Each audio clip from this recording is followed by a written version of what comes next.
is a rhythm. Patience, a sound. I breathe between the bars of now and next. I'm trading futures, sharing time, fading lines through liquid signs, every loss and every climb, all dissolve inside the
screens glow like city lights, heartbeat caught in the candles rise, ticks drift through the static haze, future whispers in dead waves, charts breathe, pulse of cold echoes where the numbers float, every tick a breath I chase, lost inside this market space.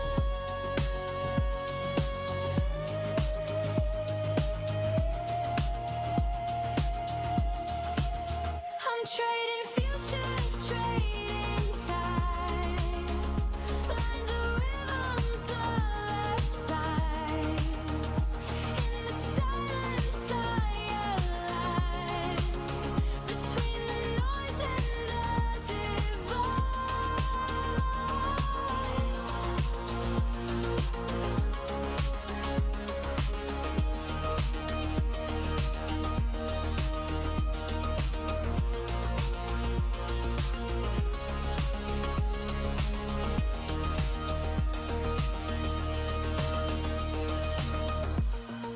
micro beats and macro dreams, golden silicon, endless streams, patterns form then fade away, prophets ghost won't ever stay.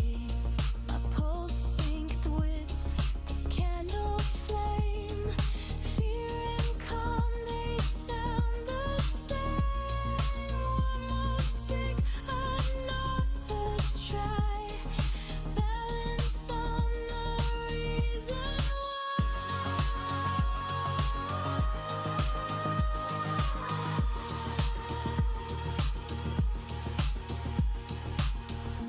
Risk is a rhythm. Patience, a sound. I breathe between the bars of now and next. I'm trading futures, sharing time, fading lines through liquid signs, every loss and every climb, all dissolve inside the mind.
Afternoon stream, let's get it.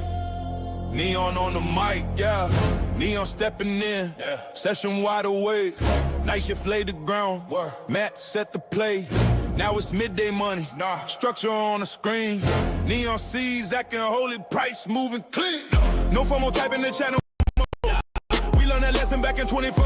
Half gap buys when the market dips. DD bands bounce and we let it rip. Bulls on flashing like a warning light. If it's not a line, we let it slide. Patience, heavy, discipline, sharp. Room full of killers, but we play it smart. When the clock strikes noon, liquidity rising, feel that boom. Calm hands on the play, red to green, we pivot that way. The room shows up. Yeah. The room shows up. Yeah. Yeah, volume builder, feel that shift. Market makers tryna midday drift. Fake break high, yeah, we seen that move. Liquidity pocket, we approve. Wish fan blowing when the entry's tight. Stops place clean, risk held right. Not gambling candles, we stacking skill. Consistency over chasing thrill. Chat moving steady, no chaos here. Green heart emojis when setups clear. If we win together, we lose composed. Trust the system, the blueprints close. Yeah, yeah, the room shows up. Yeah, the room shows up when the clock strikes noon. Liquidity rising, feel that boom. The room shows up. The room shows up. Calm hands on the play, red and green, we pivot that way. The room shows up. The room shows up. The room shows up. The room shows up. Silence when the setup phones. Heartbeat with the market stones. One clean entry, breathe, don't rush. Mid-doom shows up. When the clock strikes noon.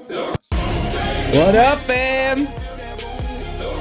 What's good, baby? Welcome to the room. The room shows up.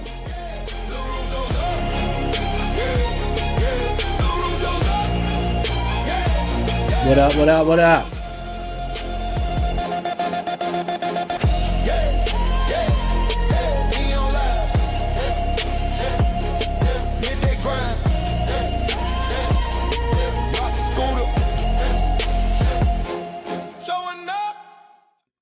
What up, young bloods?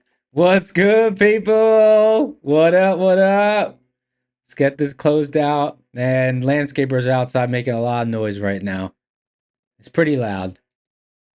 Hopefully you guys can't hear it.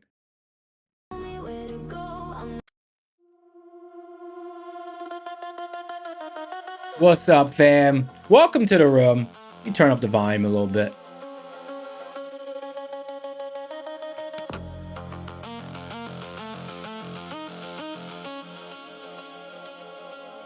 Trying to get the lunch money? Nice.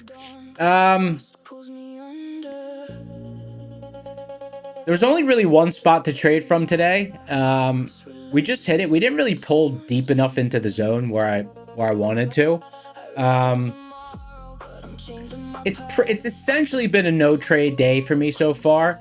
There's a little bit of green on the board, but that was really just I was trying to find this. I was trying to find this trade, and you know, I was basically like I just flattened the trade, and it happened to be moving in my direction as I closed the position. But essentially a no trade day so far. Let's take a look at okay, so first of all, Rocket Scooter. All right, let's take a look at Rocket Scooter. We're back in kind of the situation we were in most of last week, where we're just in a giant bull zone, right? So there's really no tradable pivots other than the open close and the half gap. But with positive DD ratio and resilience was kind of flopping around neutral, to me that wasn't really a trade I was interested in. Right, and the same situation was for ES and for NASDAQ. Now, if you look on seeds, let me go to a 15,000 tick chart.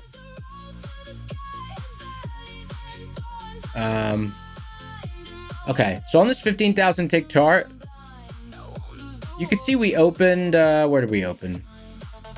Okay, we opened right where my crosshair was. So really the closest tradable area was all the way down here. We've just finally reached it. We didn't really pull very deep into the zone. I had initially had an order at the top of the zone, but I pulled it. I really want us to get deeper into the zone. So that's what I'm waiting on, because we have DD band down there as well. The only problem is, based on the action we've been seeing today, DD band could be a bit sticky. Because the market's been moving down, but as it's been moving down, like, it's been finding stability.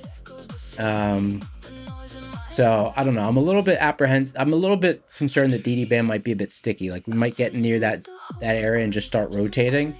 But for now, I'm still eyeing if we get deeper into this zone.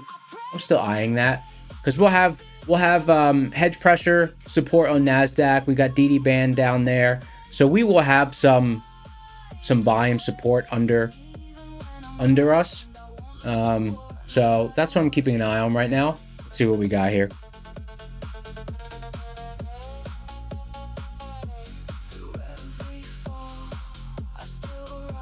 Yeah, we got a new song on the list.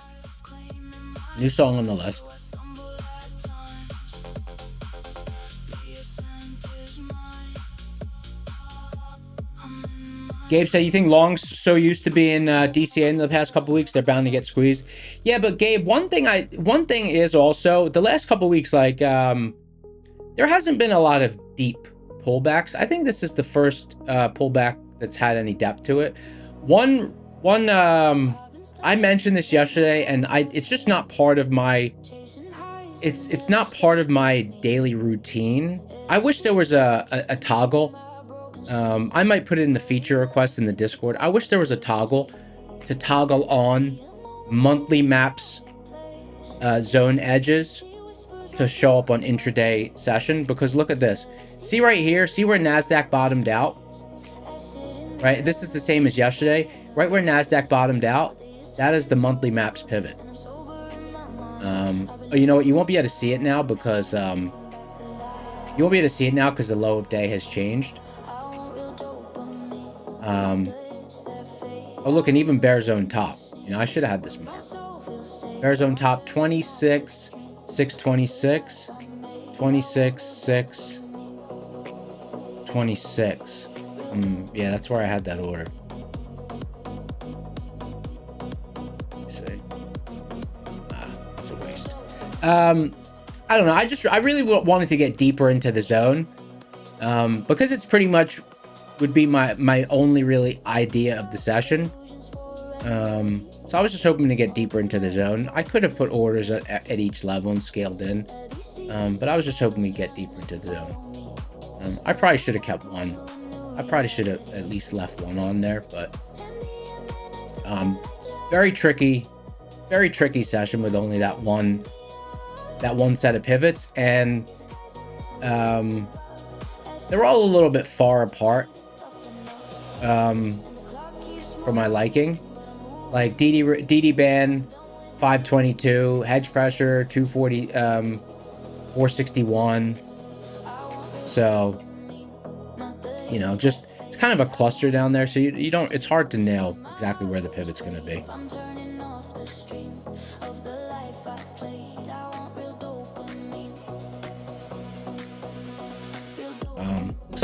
Looks like a catalyst just hit the chart.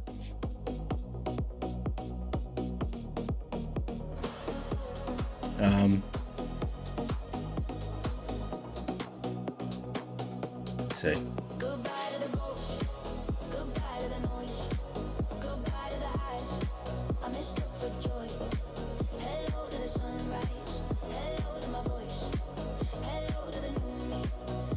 Tape's really jumping around here.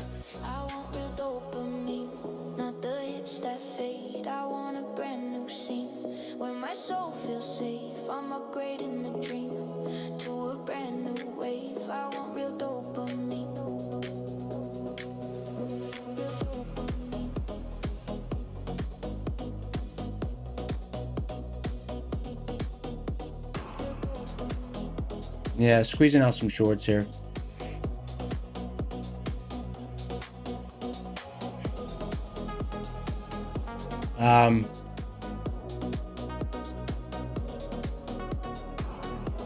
Yeah, negative resilience. I don't know. Not really a trade I'm interested in.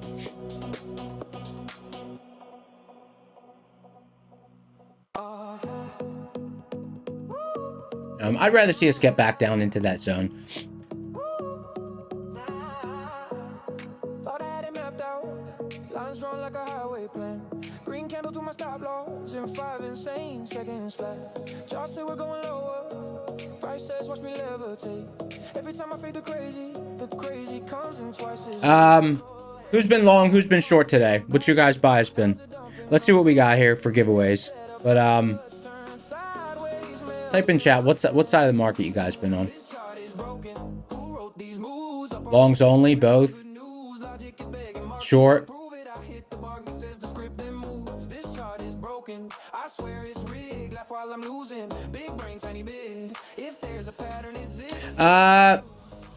Plain MC asking about resilience. So there's two kinds of resilience. There's gap resilience and there's hedge pressure resilience.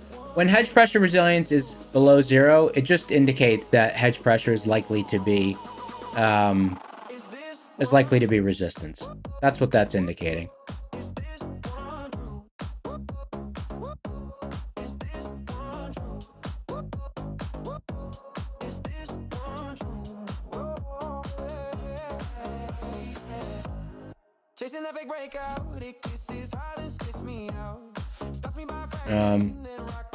Just moved all the way back into the stable block now. Not what I wanted to see.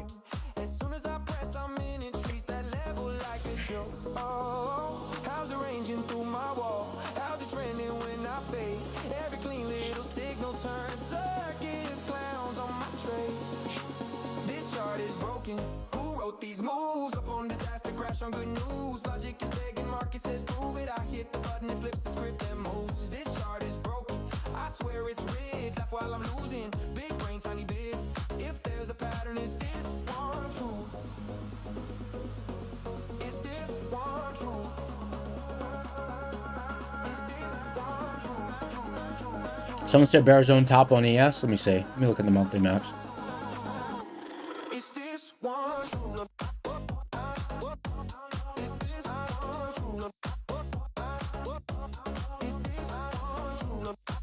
Bear zone top on ES 71, 71.30. Maybe I'm the edge it needs. Maybe I'm the punchline feed. If I go short, you'll see it squeeze. If I go long, enjoy the bleed. Everyone long, then drop it. Everyone short, then move. Where all the jokes just stop. And still I'm back in way too soon.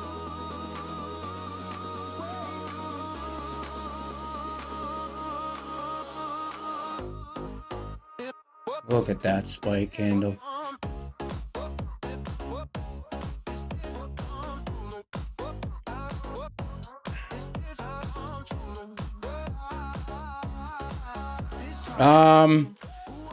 Brina said I'm live. Yeah, we're live.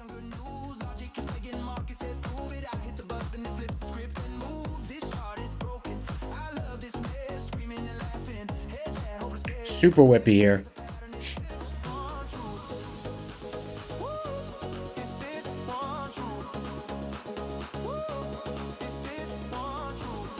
See.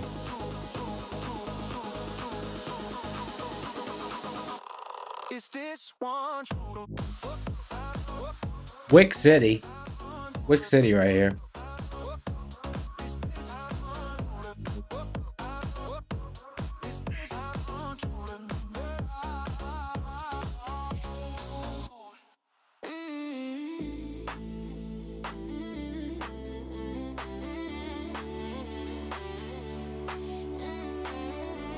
What are the other indicators I use? Someone's asking. So I use volume velocity. It's the number of seconds it takes for NASDAQ to transact 2,000 contracts. I use price velocity. It's the number of seconds it takes NASDAQ to cover 5 points in price distance. When they move in unison, usually means you're in a more liquid spot or at least liquid session. And you can see they're pretty much moving in unison today. So I mean, you know, we're having a pretty liquid, having a liquid session. And then seeds, that's an algorithm that draws two things. Well, it draws one thing. It draws decision blocks, and that's typically where I initiate my trades from. That's the yellow regions on the screen, and then I draw the geometry for the trade so that the pivots show up on there. Pivots are 25% and 50% into the decision blocks. That's how that works. And I typically wait for a rocket scooter pivot and a seeds pivot to line up.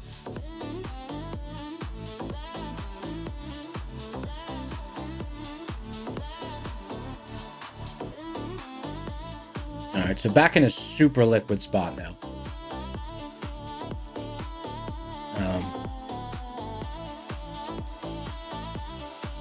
No dice on this session for me.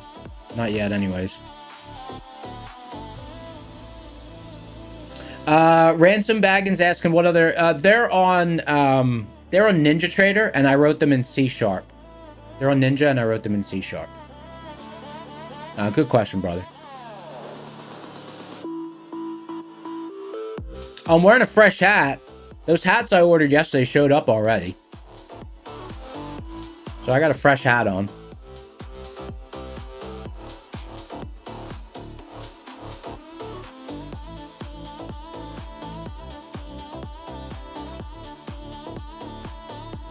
All right, let's see what we got to give away today.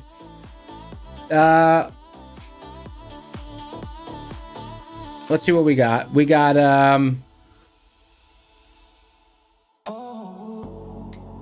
my funded futures 50K rapid. Oh, this changed. Hold on. Tuesday the 21st. My funded futures 50K rapid, and then we've got 2 earn to trade accounts, one 25K and one 50K. Nice. Amazon shipping is crazy fast. J Bomb said, does Rocket Screw have a special version of Ninja Trader? Not a special version, but the developers right now are working on integrating the Rocket Scooter pivots so that they can be overlaid on your Ninja Trader chart. I'm not sure how long it's going to take.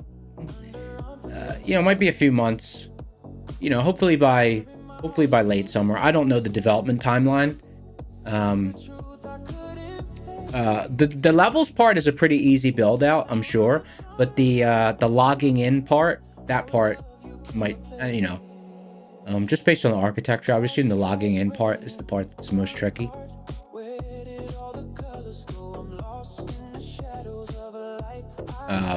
Mike H in the house. What's up, brother?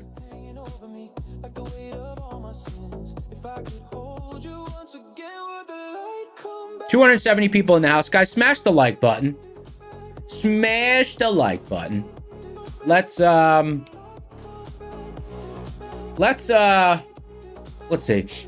Let's do a boot camp giveaway.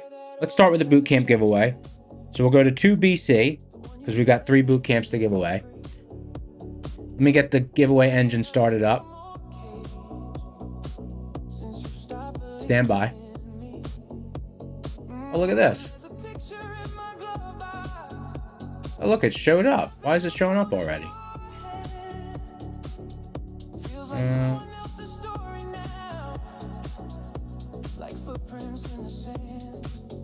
Oh, I see.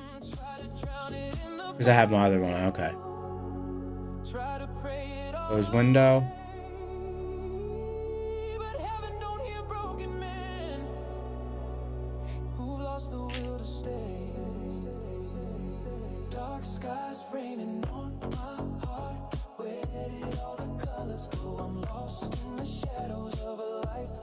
Let's see. Copy. Fresh.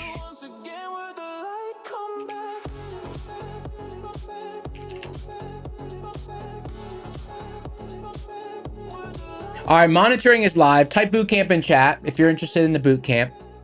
We're doing a giveaway. First giveaway of the session. We got boot camps, and then we've got 3 accounts in celebration of our prop score site. propscore.co. All the stream watchers have access to get in the beta. We're announcing the site name, propscore.co. Check it out. Raining on my soul, but I still believe in grace. We're going to be doing more giveaways than ever now with the PropScore site. Just a whisper would erase.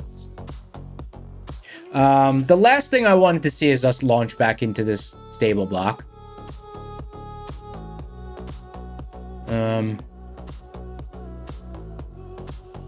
Hopefully we get a catalyst to drive us back down.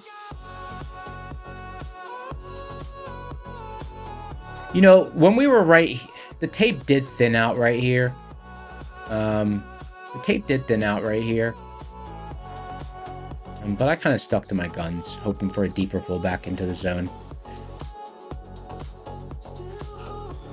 Essentially a flat day for me so far.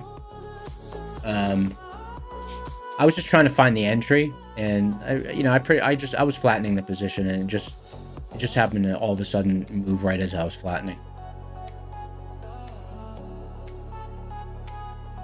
Yogurt Pan said, you just passed your Lucid eval for the first time. Any advice to someone who's going into a funded account for the first time?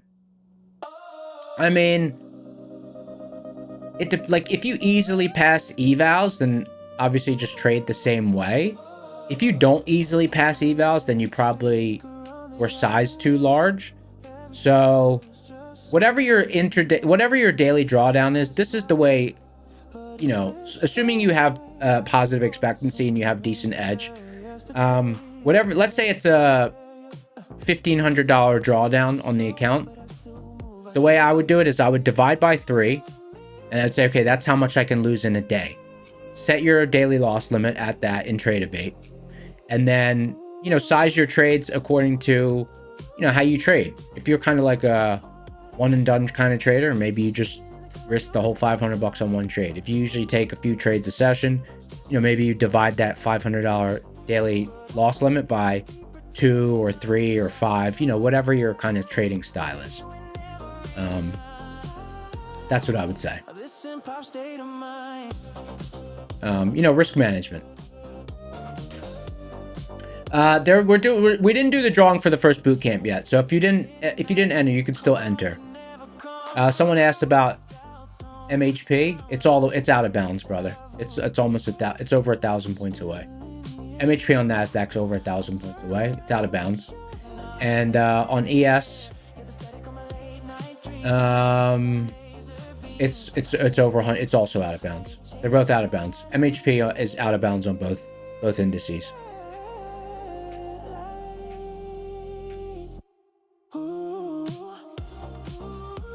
Yeah, Yogurt Pants, don't if you a good way to think about like your session and dividing up your risk and stuff is like what's your loss for what's your daily stop? What's your daily stop? And then you can almost like judge your session based on your daily stop, you know? So let's say you're risking $500 per session, and you know you make $800. You know, you had a really solid session. You made 1.3 or whatever times your daily stop, over 1 times your daily stop. You know, if you make half your daily stop, you know, you make $250. But you know, you do that 4 times a week. You know, so you're up 1,000. Then maybe you hit your daily stop 1 time a week, so you're down 500, and you net 5 plus 500, and then maybe, you know, $80 in commission. You know, you're net positive for the week. Kind of that's how you manage. That's how you can learn to manage your equity curve, right? And you'll also start to get a feel for another thing, which is kind of individual to each trader, is what's appropriate, or like if a daily stop is appropriate.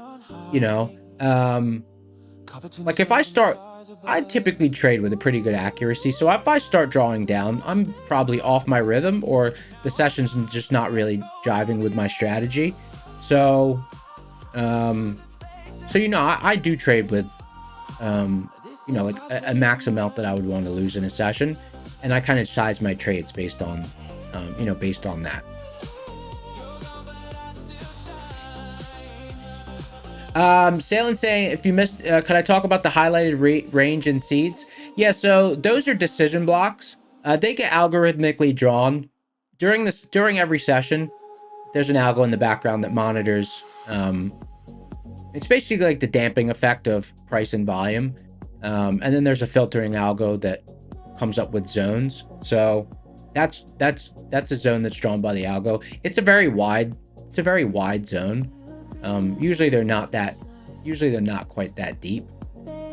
They usually end up being less than 60 points deep on NASDAQ, but this is a really wide one. So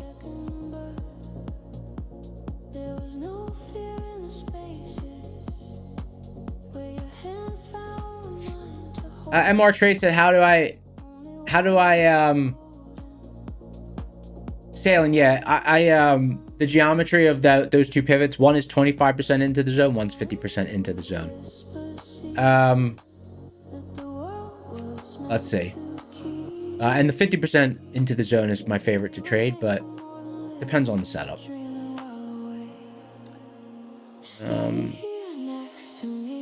Mr. Trade said, how do I manage the account risk?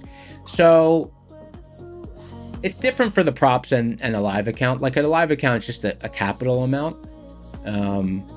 For live, it's just a capital amount. And then I'll risk 30 to maybe 60 or 70% of that daily stop on one trade. It depends on the setup. We talked about that on Friday. And then for the props, I do exactly what I told that person who was asking. I'll take the available drawdown in the base of the account. I haven't really scaled the risk on them. I've just kept it pretty static. But I'll take whatever the base drawdown available on the account is. I'll divide it by 3, and that's pretty much the daily stop. And then I'll allocate trade size based on how much of that daily stop I want to risk on a trade. Usually 1/3, but it might be more, it might be less. It just depends. We were talking about it last week. Just to very quickly summarize, a setup where I would risk more of my day on one trade would be when there's only really one tradable pivot and then a whole lot of nothing below it, and I have a bias to a certain side. So let's say I have a long bias, and then all of a sudden there's a stack of pivots in very close proximity to each other, and then really nothing below them for a long price, for a large amount of price distance, meaning the next tradable pivot is very far lower. I would risk more of my day on that setup, because it's kind of like, I'm going to know if I'm right, I'm going to know if I'm wrong, and it's kind of like, it's the setup of the day. Usually that's kind of a decision I make on like the first prime setup of the session, and then that kind of sets up the arc of my session.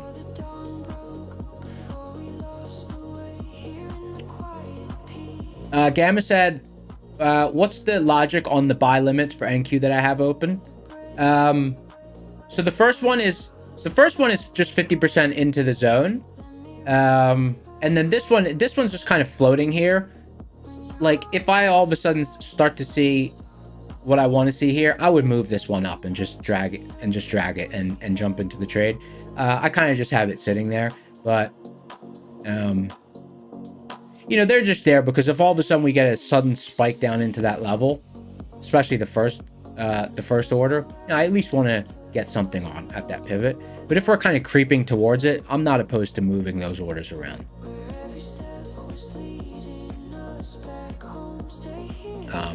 And the reason I keep the lines faint on the zones, I had them more bold earlier for the stream, but I keep them faint because like before the streaming, I would always keep those lines faint. So I moved back to having them faint because I don't like to have them too bold, because otherwise they distract.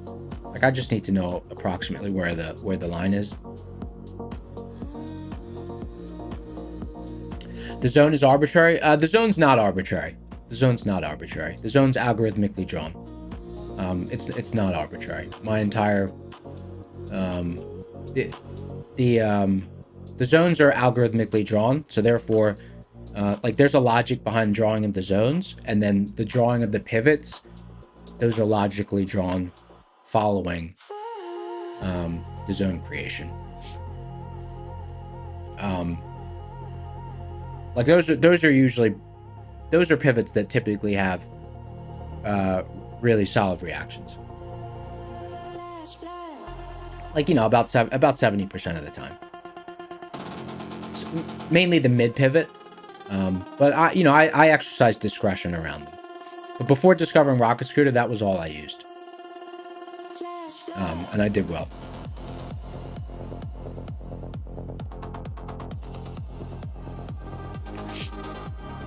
All right, let's do the drawing here. Let's do our drawing.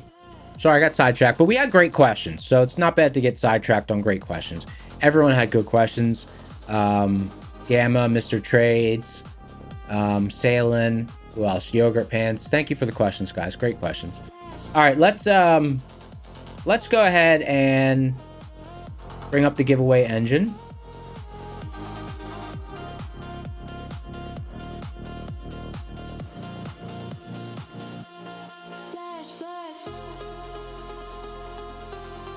How do you get in the drawing? Just type in boot camp. Type boot camp in chat. You got 33 seconds. Type boot camp in chat.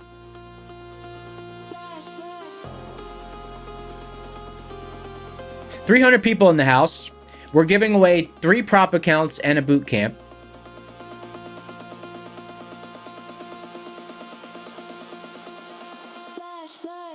Have I ever traded using volume profiles? When you're at all-time highs, like volume profiles can be important.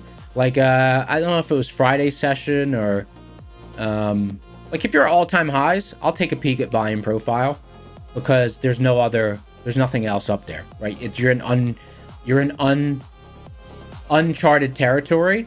So at all-time highs, I will look at volume profile. I'll look at volume profile. I think it was Friday I looked at it.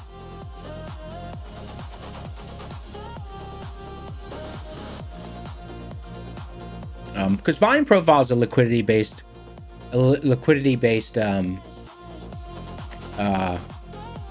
method. So I'm not opposed. Like I think volume profiles are cool.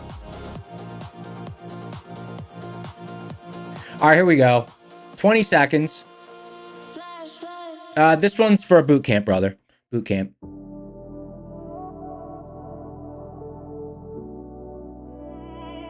$21 entries. VWAP I don't use. No, I don't use VWAP.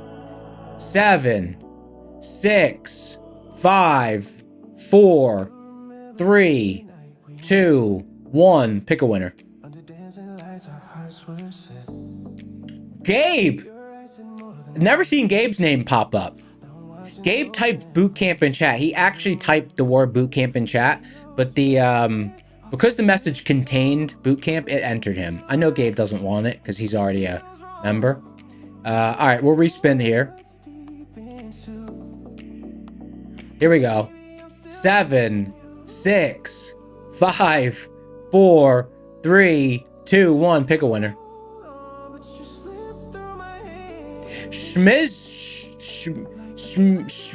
Schmizzy 21. Schmizzy 21. Use a winner. Type something in chat.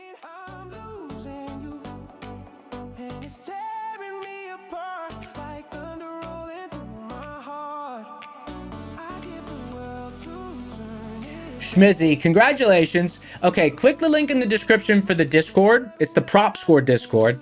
And for anyone who wasn't here yesterday, so we've split the we've got the 2 Discords now. One Rocket Scooter only focused, and then one is like if you're interested in prop trading, talking strategy, stuff outside of Rocket Scooter. Join the Prop Score Discord for 2 reasons. Number one, you know, it's just cool to it's a new community that's being built. But the other thing is which is kind of just a sentimental thing, but it's still cool. You'll be like an OG. You'll get a stamp to say that you joined during the beta. So like you'll be, you know, now's the only time to get that. So it's kind of like an early adopter stamp, which is just that's just cool. It's just kind of cool because years down the line, like if there was a stamp in the Rocket, there might be one like a founder stamp, meaning like you were around in the first year that Rocket Scooter existed. You know, that would be cool. Because you could kind of be like, yeah, like I've been around since the old days sort of thing. So I don't know. It depends what kind of person you are, if that's cool to you or not. All right, so yeah, click the link in the description for the Discord. Go to the contest channel in there. Send a screenshot of your YouTube ID and a screenshot of you following the Prop Score Twitter account to Slacks, and he'll hook you up. There's giveaway instructions in that room in the Discord.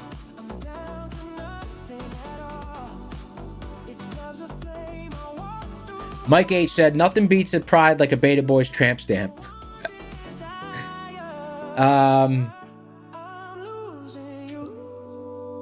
Catalyst drove us the wrong direction. I wanted a Catalyst to drive us down, not up.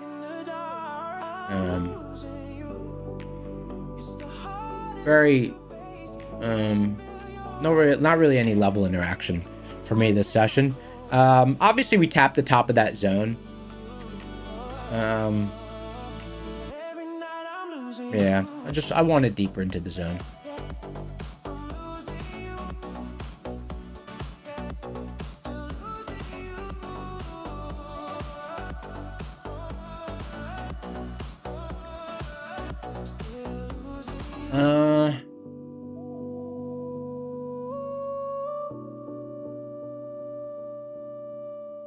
Oh, and to the person who asked about VWAP and stuff, so basically,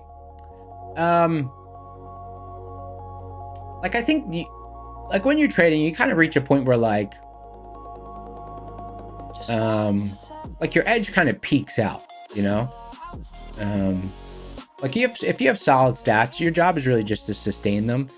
So I try not to like add things to the mix when I'm already happy with my stats, you know. So like that's why like adding VWAP and even like people talk about the ARB indicator, like I'm already happy with my workflow, so that's why I don't really like add things.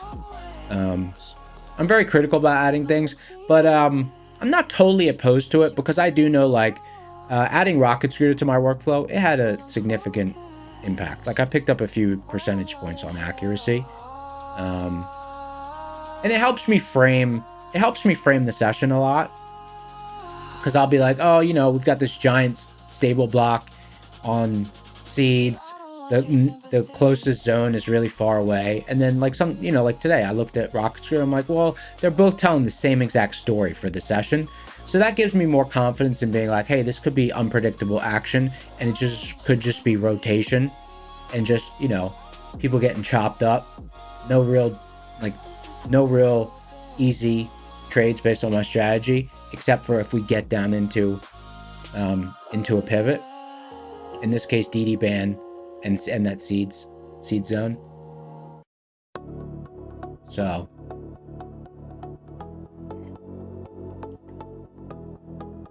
does Cardi B have a song called VWAP? I don't know.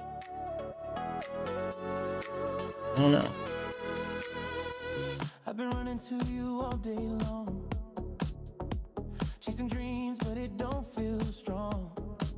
Then you walk in. Where's DD band and ES? It's on screen, brother. It's on screen. 7,085. It's right here. Turn the lights down low. Let the record spin.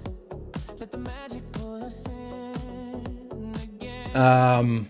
You know, since we're just kind of floating here, I don't know. I kind of want to look at some. I know it's out of the ordinary for me, but like people are asking about, I don't know. Let's just look at some other stuff, because there's nothing going on right now. Someone just said oil in chat, so I'm just curious where oil's at. Oil's at MHP bear zone top. Hey, oil's at a pivot right now as we speak. That's cool. Plain MC asking, what's my play? My play is, the only play I would have right now is, well, pretty much the only play available to me for the whole session is along somewhere in this seed zone, and by proxy that would be ES.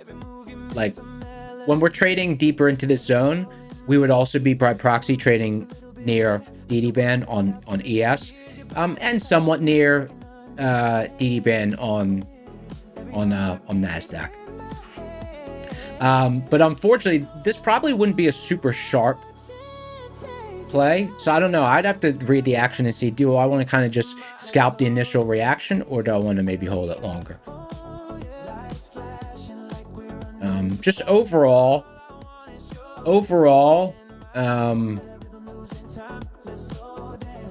like there hasn't been any tradable spots today for me, for my strategy.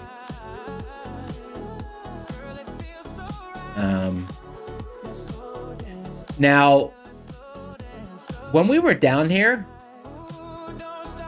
like I was kind of hoping we would get some sort of catalyst to drive us down a little bit deeper into the zone. Unfortunately, we got a catalyst that drove us back into the stable block. So, I mean, what are you gonna do? But we still got almost 2 hours to go. So we still got almost 2 hours to go.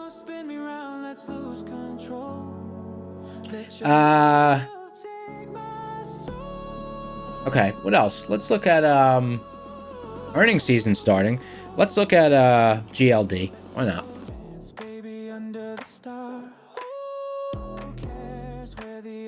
GLD selling down. Let's look at the daily chart on this bad boy. Oh, look at that.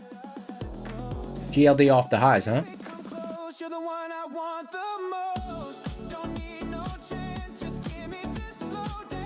Oh, that's cool. I had a whole bunch of physical gold. I sold it somewhere in January, somewhere around here. So that's cool.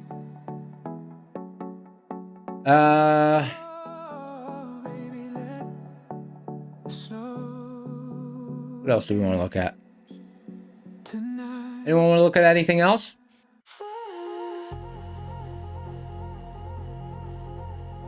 Mike H said, "What a boomer."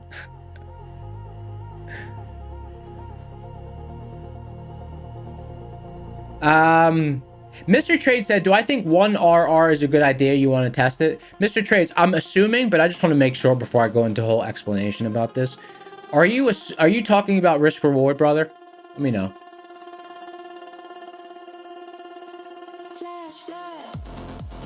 Just let me know and then I'll answer that.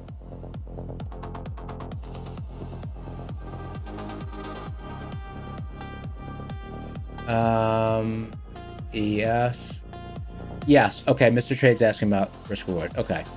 So this is actually this is a question that Mr. Trades, I'm gonna give you a pretty in-depth answer on this, because it's something that, I mean, I think more experienced people know this, but not everyone knows this. Okay. So first of all, let's talk about an even distribution. Okay, what's an even distribution? An even distribution of a specific risk reward based on a random entry. What would happen? Okay, what do I mean by that? If you and actually Matt did this experiment with a 1-to-1 and he proved it, but this same thing would apply for different risk rewards as well. So if you take a random entry and you place a stop and a target, one like the same distance away from your stop and target, like the same distance away from your entry, the like over time the numbers would just converge on zero, right? Now technically, blind monkey theory, if you always did longs, you would end up making money doing that. But let's just assume in a consolidating market, you did that, right? You would have basically a flat P&L over the course of, whatever, 1,000 trades. If you did this, okay, but something you would notice in that is that there would be certain size to the profitable runs and pullbacks in the P&L curve. Okay, just like how if you flip a coin, there's going to be runs of heads, there's going to be runs of tails. Now, if you did that same exact experiment, but you placed the target 1/3 of the distance, that is the stop, over a long period of time, you would still end up with an even distribution. Okay. However, like meaning over the long period, you would still end up with a neutral P&L, but you would observe in the equity curve for that distribution that it was more steep drawdowns, right? So you would have like longer consecutive runs of wins, but then you would have steep drawdowns. It's just the nature of statistics and the way that that the numbers play out, right? So what happens is, depending on, like, there's no right or wrong risk reward, right? There's no, oh, we're pulling back. There's no right or wrong risk reward. But what you can do is you really have to come on, sell off. You really have to screenshot your trades, and you have to kind of run the numbers to see, like in your case, you said you use a partial at 1-to-1 and then full take profit at 2-to-1, right? Now, over the course of a lot of trades, you need to know, based on your strategy, like what's the frequency that your trades make it to 2-to-1, right? Because if a large number, like, you'll be able to figure out what your statistical, like what makes sense for your strategy. Because there's a lot of people who, like, they're scalping and they scalp with less than a 1-to-1 risk reward, you know? Like, there's some sessions I'll look at my accuracy and it will be like mid 70s and my risk reward will be like 0.7-to-1, 0.5-to-1.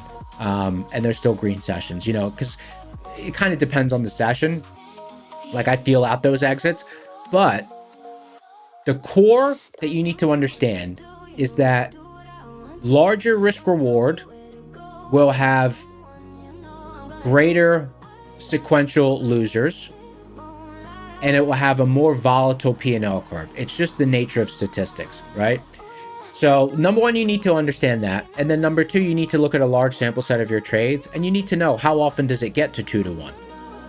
And then you can understand, are you really getting paid more for using that second target? Like you said, you scale out at 1-to-1 and then you hold the rest till 2-to-1.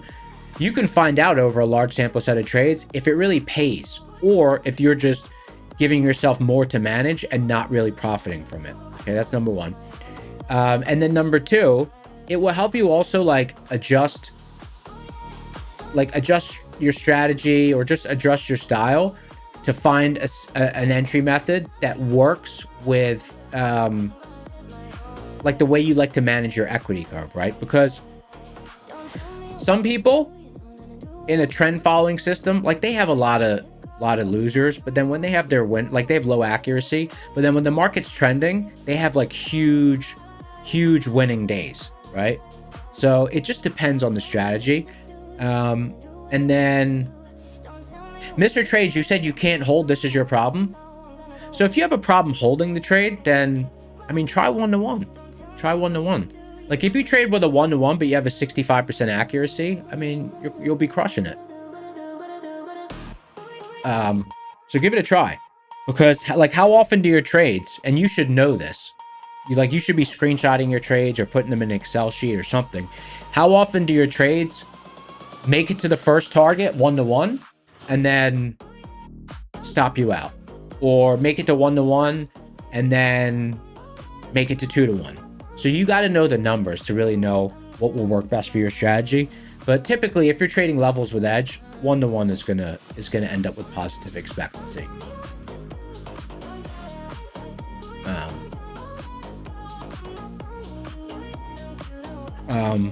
And I have thought about doing that experiment as like just a fun thing on stream.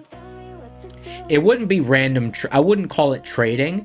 I would just call it proving a random distribution, landing at a neutral spot based on different risk rewards. But the only thing is, it would take, we need a couple thousand for the even distribution to really play out.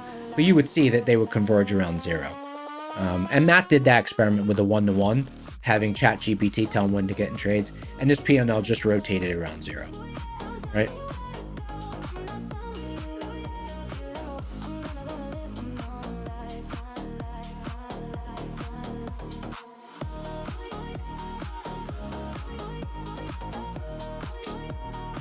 Levi Jones said 90% of the time you go for 1-to-1. Nice.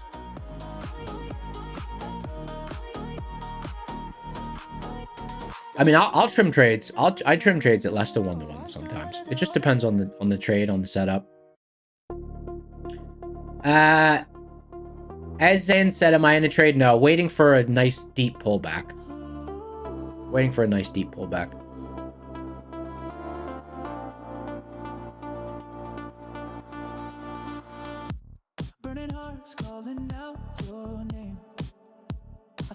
Oh, 90% of the time, if the trade is a winner, you'll hit TP1, and if you hold, you get stopped. See, Levi Jones has confidence in his profit-taking ability and where to take profit because he knows his stats, right? He knows that on his winning trades, 90% of the time. On his winners, 90% of the time, they're 1-to-1s, and holding past that would not have positive expectancy, right? Knowing stuff like that will help you be more confident in where you take your profit.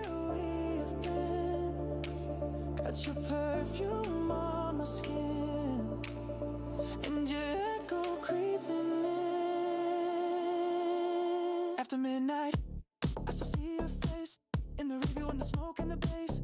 You're the high that I can't replace, and I don't. Oh, look at this. Oh, Mike H. Let me see if is that a different exchange? Let me see. RTY. I've traded RTY. I've traded YM. I've traded both of those before. Oh, look at this. Oh, look at this. Oh, look at this. Oh, this is sexy. Mike H. Thanks, brother. Lipstick lies on a hotel glass. We were never meant to last, but your shadows wrapped around me like a memory that Let's see what the session was like. Oh, why did it go to a 1-minute chart? Let's go to a 5-minute chart. Wow, what's the monthly look like on this thing? Is this thing in a range? Wait, how is there so many zones on this thing? What's the, anyone know if what's the average daily volume of is there very low options volume on Russell? Anyone know? I've never traded Russell seriously.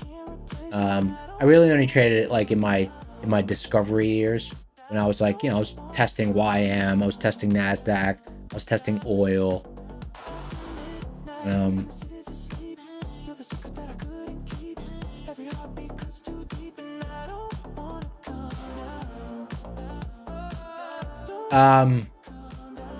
Yeah, what Levi just said also makes sense. It's because you're a little more scalping, right?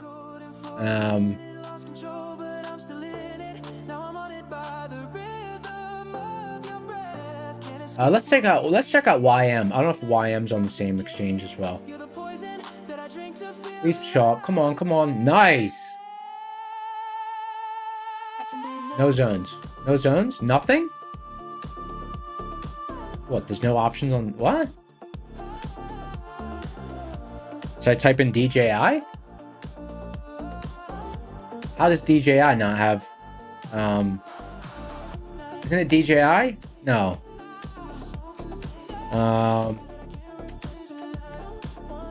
What's the ETF?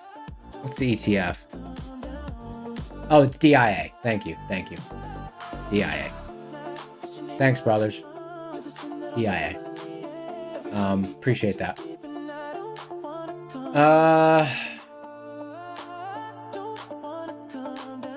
Wow, it's interesting how much activity there was on the YM. Not on the YM, on the RTY.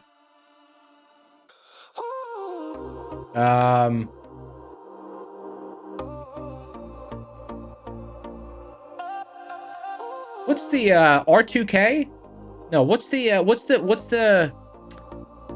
ETF for that? Is it R2K? No. RTY? No. Y2K? Oh, IWM. IWM. Yep, it's IWM. Okay, that's cool.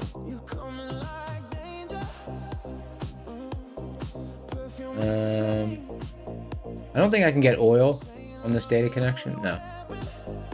What about BTC? Oh, look, I got Bitcoin on there. That's cool.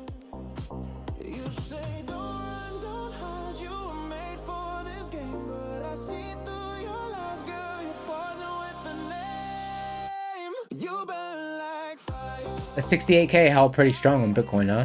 I don't know if it's going to keep holding, though.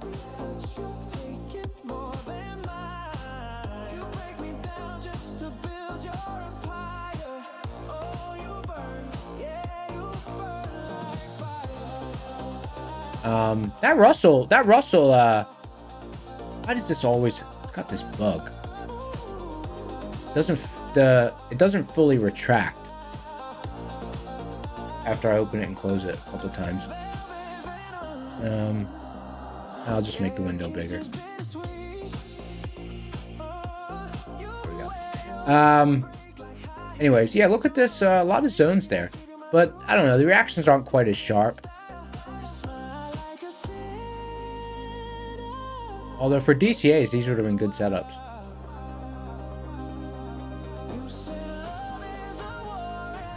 No, it's pretty sharp. Pretty big bounce off the bull zone bottom. Solid reaction at bear zone top. Yeah, that's cool.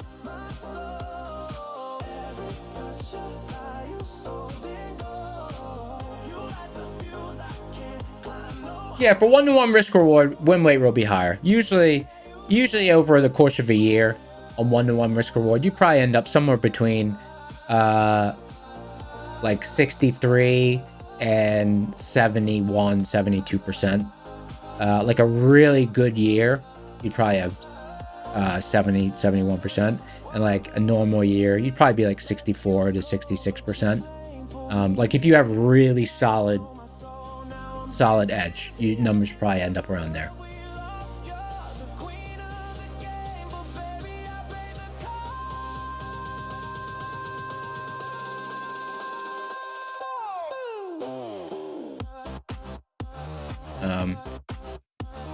And you know, you'd have periods where it's higher, you'd have periods where it's lower.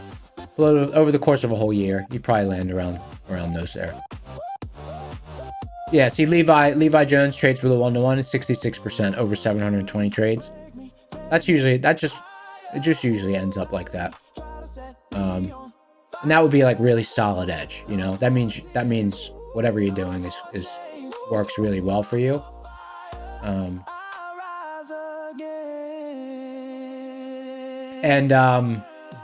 You know, like usually a losing day on a 1-to-1 risk reward. At least for me, like on a losing day, my accuracy usually is like 44, 45%. And then like on a winning day, it usually 65, 72. Maybe if I have just really like just a bunch of winners, maybe like 85. But then it kind of converges around mid 60s to low 70s. That's just the statistics. It pretty much always ends up being like that. For 1-to-1, for traders who trade 1-to-1 with a solid edge. It's kind of interesting. I don't know, numbers or statistics, numbers, they're it's kind of fascinating how they always tend to gravitate towards a similar apex point. Lux asking which I would plan, which index I'd plan to trade. Would be NASDAQ.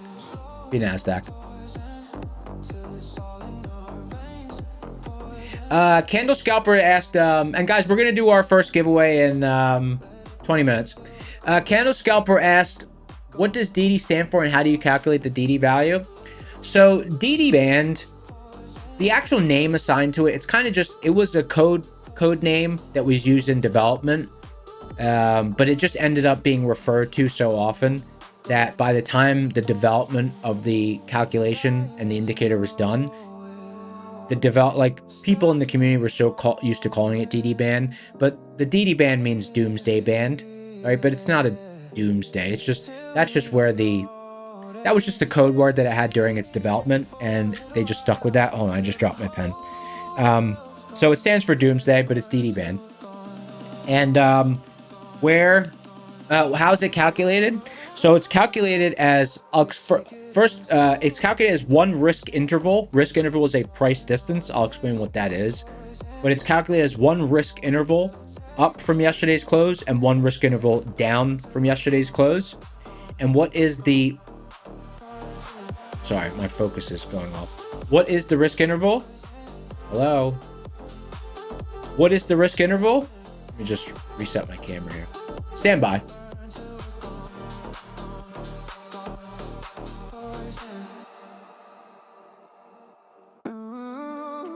I'm back. All right, what is the risk interval? It is a price distance that's calculated based on margin requirements. So Matt, aka Matoski, aka Matt, he reverse engineered CME span to come up with this price distance, which is named a risk interval. Boosted Dime said you could barely see me. I'm back. Let's see what else we got here.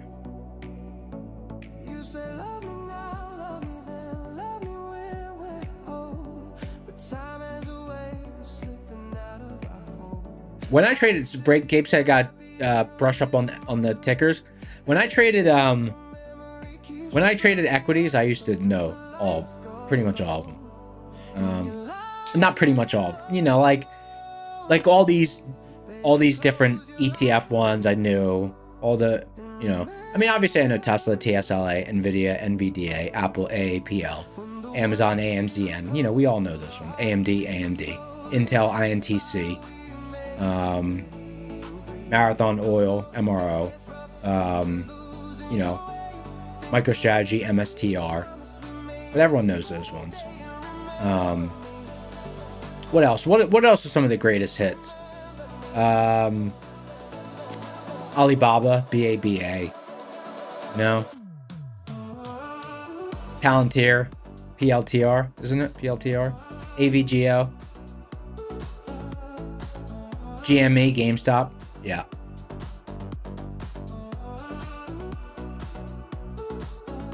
The greatest hits.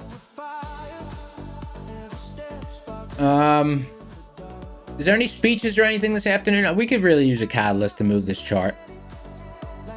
Levi Jones said GME lest we forget, right? What's that thing doing these days?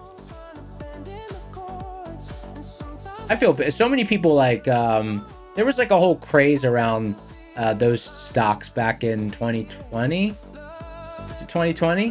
Where like, you know, people sunk like so much money into those and lost their, well, obviously some people did really well.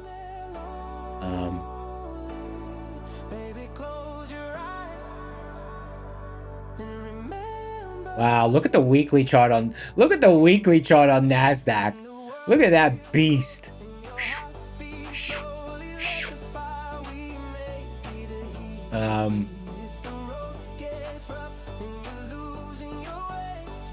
What a beast chart.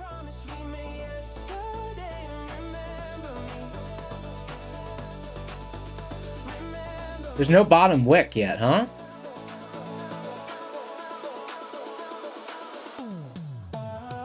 Beast mode.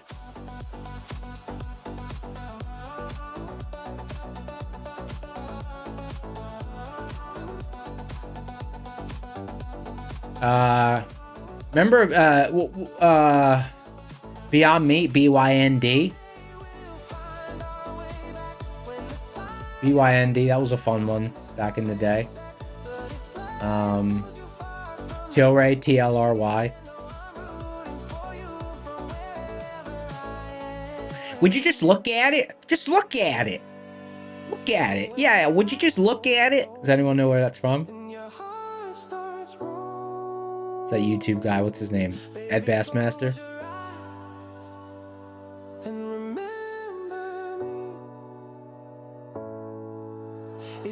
Just look at it.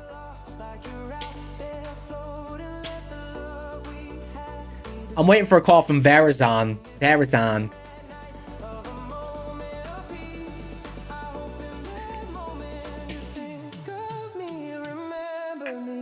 You guys remember this one? What was that guy's name? The job interview, he would always do that.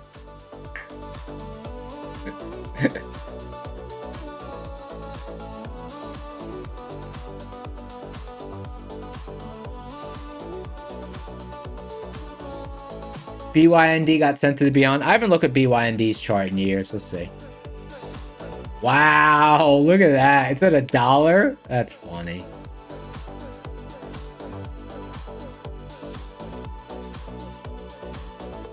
I took a swing trade on Home Depot last year. I took a swing trade on Apple last year. I was pretty light on swings last year.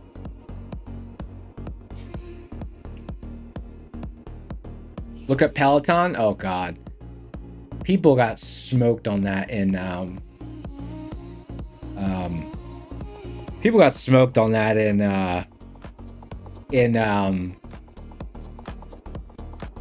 2020.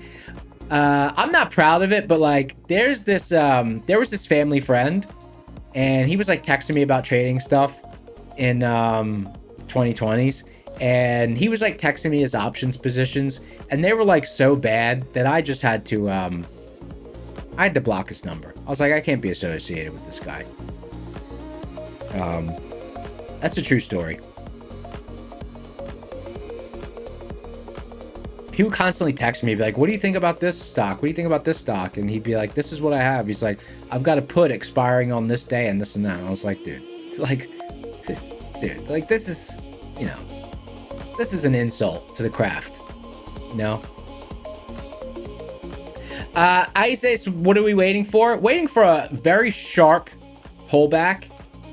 A very sharp pullback with some sort of catalyst to bring us down into the DD band area, and this decision block on seeds. Some sort of catalyst to just drive us down, and then hopefully a recovery back up. I'd be careful on size, because I have a feeling that if we do get down there, it could be sticky down there. I don't know how reactive it's going to be down there. Might be a little bit sticky, so but I'd like to see that.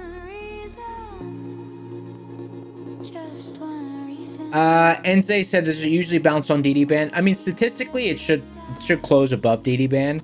However, I'm not super keen on taking like just DD band only trade. Like I'd take it because it lines up with something else I have.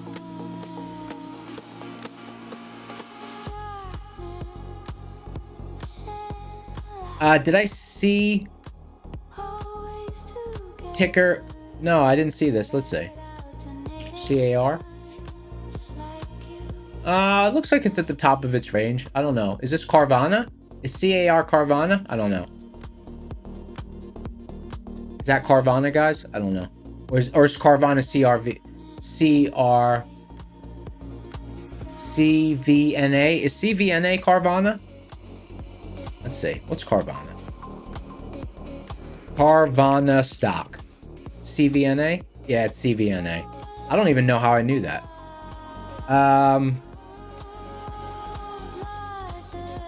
Let's go back to ES.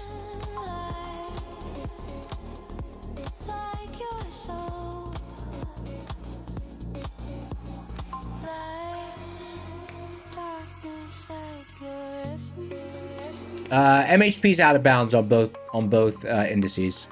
Quality Homes is asking. Guys, I am going to launch a poll. For those who trade RS strat to G, did you take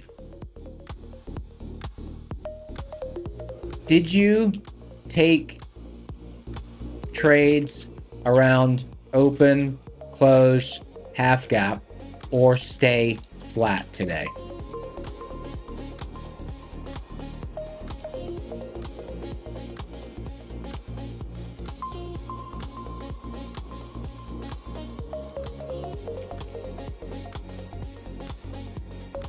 For those who trade Rocket Scooter strategy, did you take trades around open, close, half gap, or stay flat today? Poll. Launch the poll. Because I want to know. I'm interested to know. Because I didn't trade it around. I didn't trade it around there. All right, 9 minutes to our first giveaway. 9 minutes to our first giveaway.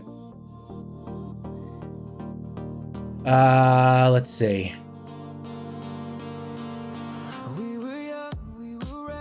350 people in the house. Only 141 likes? Guys, let me break out the diagram. Here's the diagram. Ready? That's how you... Oh, no. We got that one? I think my favorite's that one. That's how you smash it. Smash the like button, guys. 330 people in the house. A lot of people tried around... A lot of people tried around half gap. That's interesting. We bounced off the close with negative resilience. So, I don't know. And we overshot a lot. So, that might have been a tough trade for people. I wonder. Give me one more chance to make it right. One more kiss beneath the morning light. Stefan asking any strategy for this afternoon. We came into this seed zone, but really confluence rocket scooter level would be deeper into the zone. So I've just got a couple of orders sitting. This first one at the 50% pivot, I've got that there in case we all of a sudden spike down there. But if we start creeping towards it, I'm not opposed to moving that order up or down depending on what I see. But really only one tradable spot. Really only one tradable spot on the chart for me, and it's down there.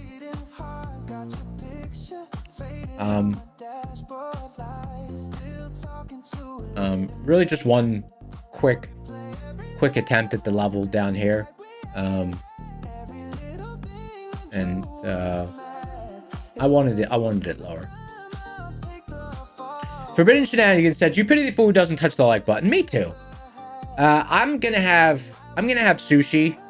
I'm kind of excited. I'm already thinking about dinner. I'm gonna have sushi after the stream. My girlfriend comes back. She's been out of town for over a week. She's been in Korea and where else does she go? Manila? Yeah. So she's coming back. So I'm gonna have some sushi, order some extra, and then so she'll have something to eat when she gets home as well.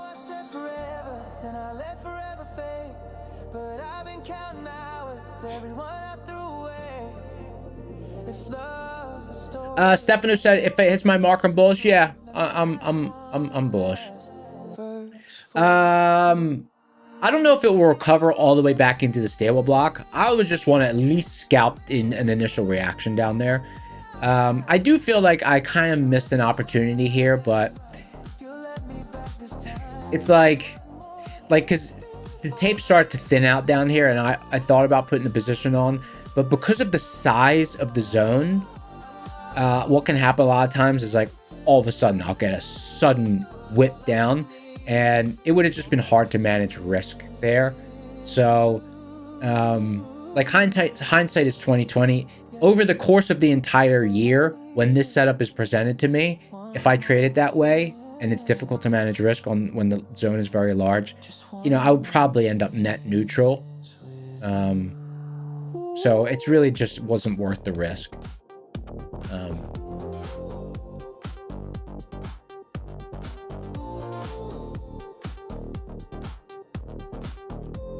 All right, end the poll. So over half of you tried around over half of you tried around the gap. That's interesting. That looks like a tough trade. Just based on what I see on the chart and resilience dancing around zero. That was probably a tough trade. If it was an easy trade for you, type easy in chat. If it was a tough trade for you, type tough in chat. I'm curious how many of you guys smashed it around open close in the half gap, or how many of you had a tricky time around it, because it looks like it was A lot of overshoot. Unless you longed at close. Tough, tough, tough. Gabe said easy. Tough. Hey, Gabe, did you ignore resilience and just trade to the long side at close? Oh, ES was better? Let me look at ES.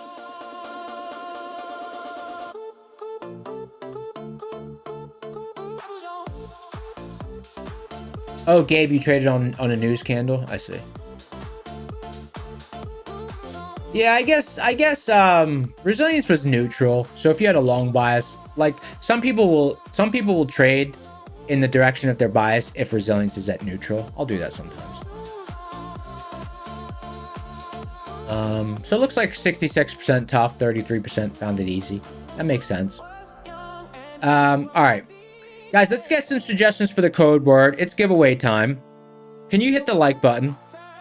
All right, we're gonna do an earn to trade 25K.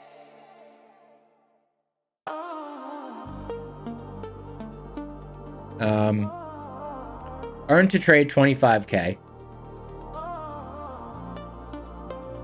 And the code SCORE, SCORE, works on all the prop firms except I think except the ones in the banner, but I think that I think some of them have already switched over.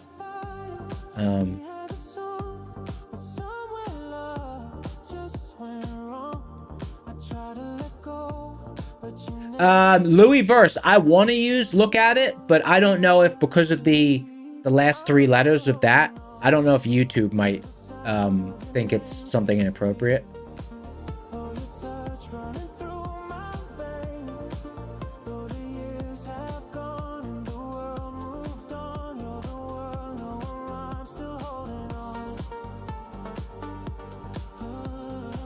Okay, it's gonna be psh. It's gonna be psh. But I gotta tell you how many H's. Hold on, let me reset the tool. We'll go with psh with 3 H's. P S H H H. Psh.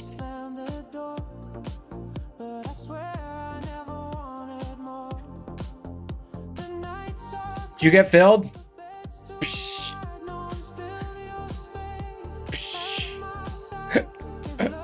3 H's.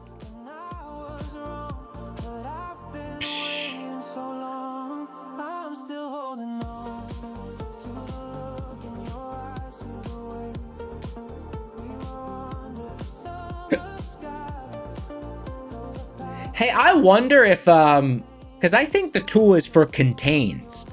So actually, if you put a whole bunch of H's at the end, it might pick it up. Let me see. Because remember when it picked up Gabe?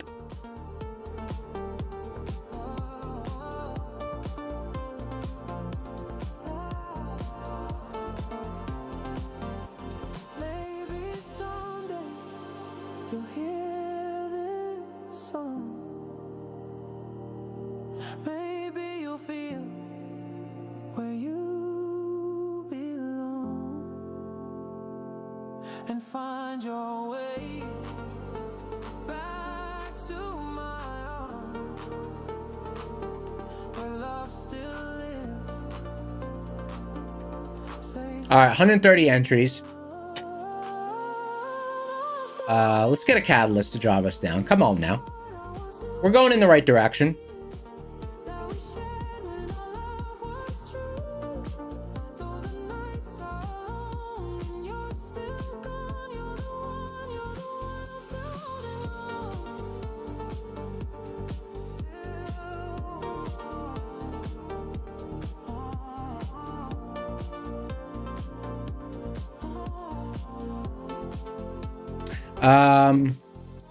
This is for a earn to trade 25K account.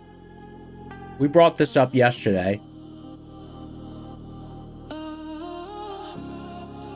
Earn to trade.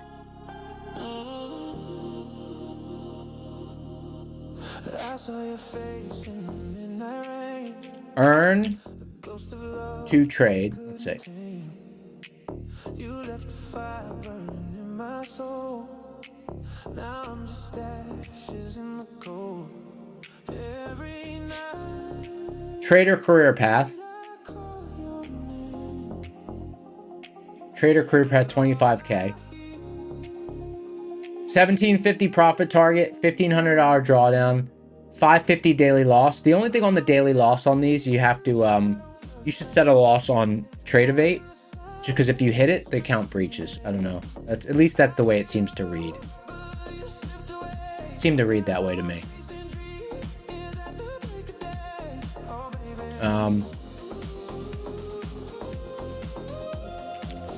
Make sure you check out propscore.co.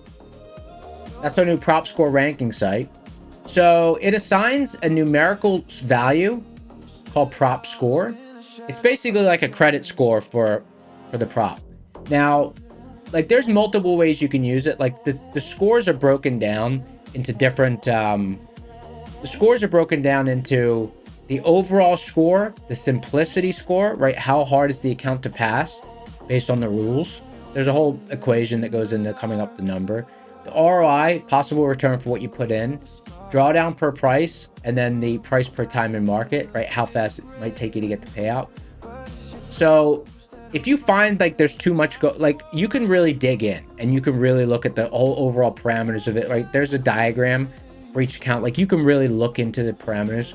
But if you just want to kind of just see, okay, in the market, what's based on what's on sale right now, like what's going to be the best value? Like the way I've been doing it just for now is I'll just sort it by prop score and simplicity. Those are the two that I'm most interested in. What is this? Is this a new one?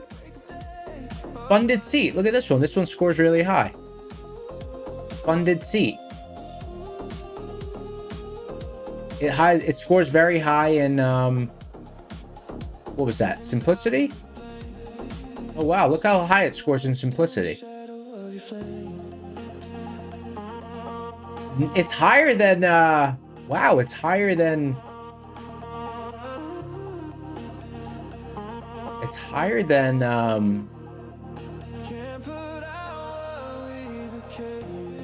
no, this can't be right. $9,000 profit target, $2,000 max loss. Let's take a look. Let's take a look at this account. We're still in beta, so it's possible that all the parameters for the account are not programmed in yet. But let's look at the accounts for this brand, because that's a very high simplicity score. 50K end of day. Funded seat. Let's take a look at this brand as well. First, let's do our giveaway. All right, 242 entries. Okay, here we go. Let's bring up the giveaway engine. So so you could see, like you saw in real time. Okay, actually, you just saw in real time how like, because different users are going to use the sites in different way. So like you just saw in real time. That wasn't planned. I was like, let me just sort by prop score. I'm like, okay. And I was like, let me sort by simplicity score. And all of a sudden I'm like, whoa, what's this? Look at the high simplicity score. So simplicity score is higher than TPT. I haven't seen that before. You know, so actually that was just a good example of how people will use the site. You know, there you go. So that was cool. So I'm like, now I'm curious, you know, I'm like, wow, that's a high simplicity score. What's going on? All right, let's do our giveaway here. 256 entries. 7, 6, 5. Oh, come on, man. Market's going back up into the middle of this stable block. Give me a break. All right, here we go. 7, 6, 5, 4, 3, 2, 1. Pick a winner. Elidio, Windows 88. Hey, I didn't know there was a Windows 88. I thought it came out in 95. Wasn't there Windows NT? There was Windows NT, and then there was Windows 95. Windows 88. I know it's not Windows. I know. But what's up, brother? Congratulations on your win. Oh. All I do is win. Okay, well, You know, remember I said like I hyper focus on things? That's a good example. Like I hyper focus. I didn't see all I do is win. Congratulations on the win. Use a winner. Click the link in the description for the Discord. Go to the contest channel. Message the admin name Slacks with a screenshot of your YouTube ID, and he'll hook you up. Also send a screenshot of you following the Prop Score Twitter account.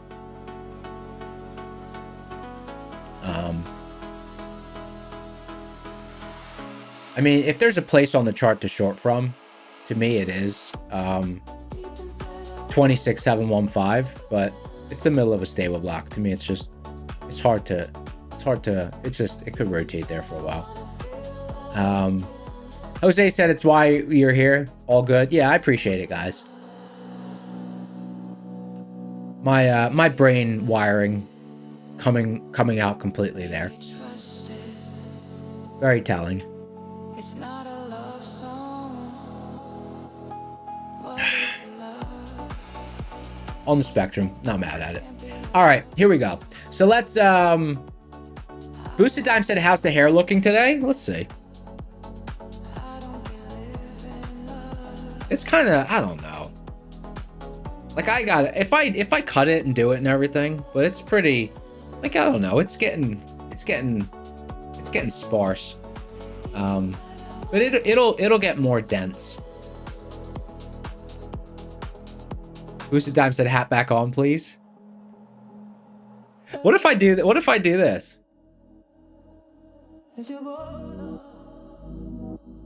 When I do it, it actually looks pretty. When I do it, it actually looks pretty thick. I have a buzz cut on my license. I buzzed it last summer just because I wanted to see where my hairline was, so I buzzed it. But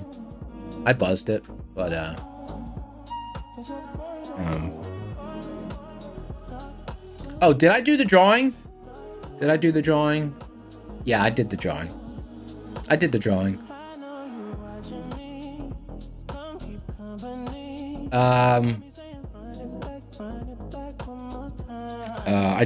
All right, we still have two more drawings. Still got two more drawings. You can tattoo a new hairline? Nah, I'll just get the I'll just take the medicine that stops it from thinning, and then I'll just get the transplant. It's not even expensive. That's what I'll do. But I mean, it's not really a priority for me because I wear a hat all the time anyways. I've been wearing a hat pretty much every day since I was like, I don't know, a long time, many years. So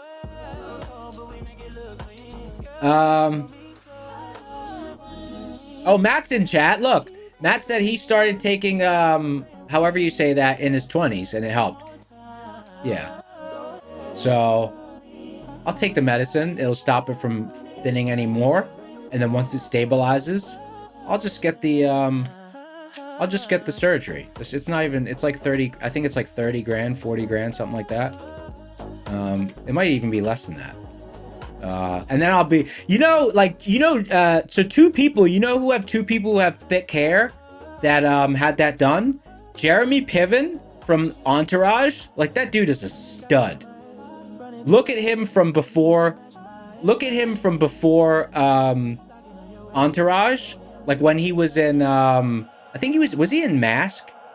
The dude had like no hair. Okay, now the dude's a stud. He's got like a thick head of hair. And Daniel Negreanu, look at him from like the early days when he was in World Series of Poker. Dude was basically bald. Now he's got thick, luscious hair, you know.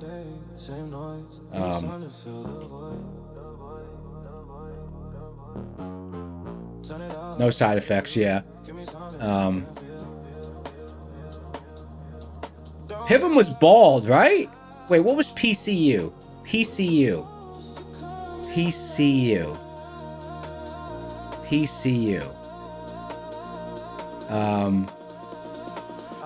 But yeah, Jeremy Piven was bald. Now the dude looks so good.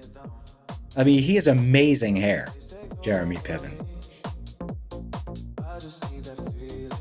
Your little brother's bald AF, so is your dad. You're not, so it worked for you. Yeah, those medicines work. People say they stop shedding when they start the medicine.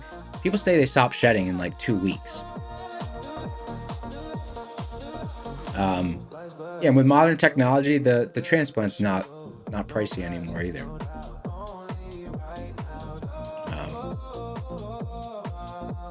I tell you what would depress me if I wore a hat because I needed to.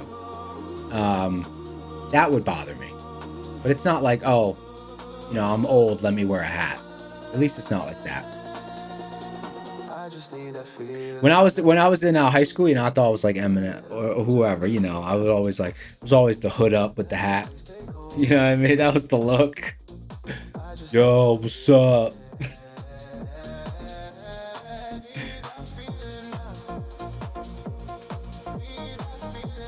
They have a transplant now that removes a single hair at a time rather than cutting strip from your head. Damn, that's nice. Yeah. I researched it a while ago. I think it was pretty cheap. And the recovery time wasn't long either. So.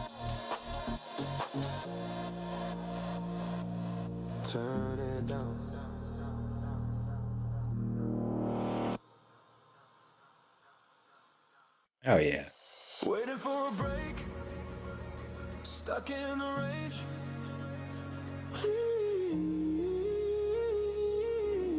These fake pumps are crazy. Yeah, unfortunately, I really want a catalyst down. I want a catalyst down to get an entry. This is not really a tradable. To me, this is a spot with very little edge for an entry. We're just in the middle of a very stable location on the chart. So a directional drive from here, it's just difficult to have a lot of edge from this spot. I'd like to see us really sell off into this zone down here and get closer to DD band. All right, let's go back to I got off track. Let's go back. Should I take off the hat for this next discussion? Look, I'm in what's that band? Blink 182 or something? Didn't they used to have those like crazy haircuts when they were like with the bangs? Anyways, all right, so let's go back to what we were talking about. All right, so I looked at the prop score site, and all of a sudden I see this new account on there. What was it? Prop score. Okay, so going back to the site. Okay, so all users are going to use it different. So you can kind of like dig in and you can really get intricate with each account, comparing and everything. But if you just want like a daily routine, right? Because this is what my routine has been since I've had access to it. And not all the accounts are populated yet. But like, you know, I kind of have like a daily routine. I'll look at the daily calendar for the market. I'll look at Slick Deals. I've been doing that for like 15 years. I'll look at Slick Deals, see if there's any cool stuff at like Home Depot or something. And so in the morning, I've just been going to the site and I just keep it simple. I just say prop score, sort, and I just see if there's anything new that I haven't seen before.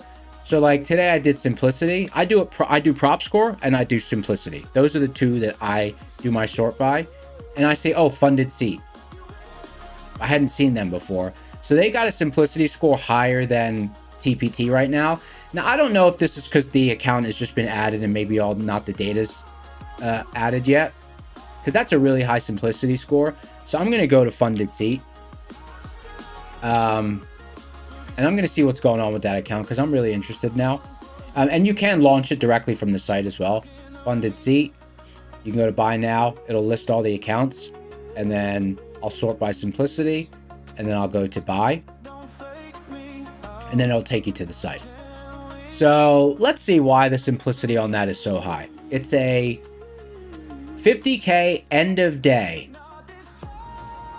and the 25K end of days have a 10 for simplicity. Let's see what the heck's going on with that, because that's how I use the site right now. Because those are the two I like to sort by. Get funded now. It was 50K one step end of day.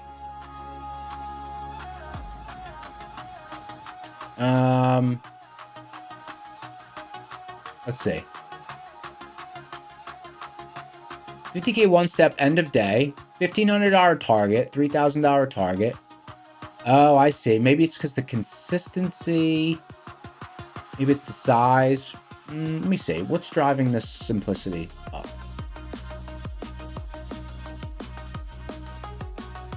I think it's because it's end of day drawdown. Lower the consistency, raise the consistency. Let's see what the actual prop score is for it. Prop score is a 9, simplicity is 10. Someone said check out LVMC. I don't know what LVMC is. What does that acronym stand for? I'm not good with acronyms. 25K. Funded rules.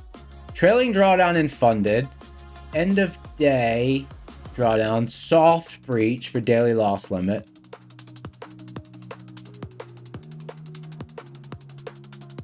Trailing drawdown and funded. End of day drawdown in. Oh, hold on. Oh, that is confusing. End of day trailing drawdown is the limited total amount. End of day trailing drawdown locks when profit exceeds drawdown limit by 100. Yeah, a little bit confusing there with the verbiage that they have. End of day. Oh, it's end of day trailing drawdown. It's end of day trailing. That's what it is. It's end of day trailing. All right, let's go back home. And I'm just gonna sort by prop score.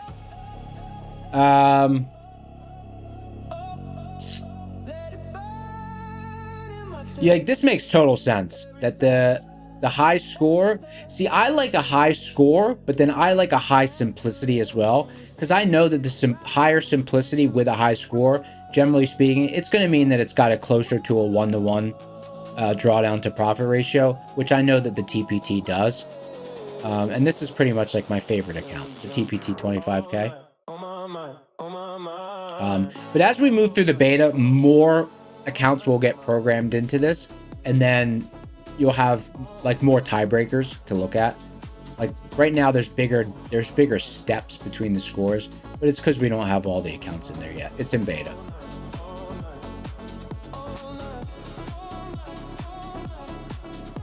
But it'll be a good discovery mechanism like that. You know, kind of in the morning, sort by prop score, sort by simplicity. That's my routine. That's what I'll be doing. And of course, some days, maybe there won't be any changes. Like, oh yeah, these are still the top 3. But some days you'll all of a sudden see, oh, must be a sale on that.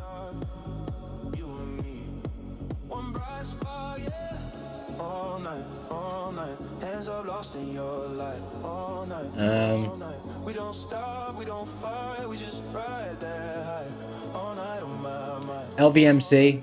I still don't know what that.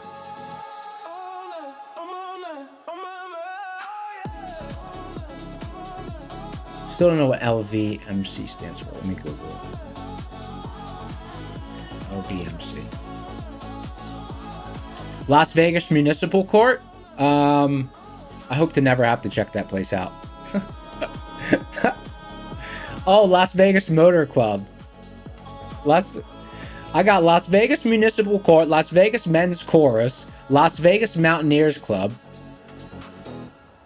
and then Las Vegas. Yeah, that's what I got. All right. 3:10. We're already in power hour. We're running out of time for a catalyst to drive us down. Come on. Trump tweets when we don't want him to, and he doesn't tweet when we want him to. Come on, dog.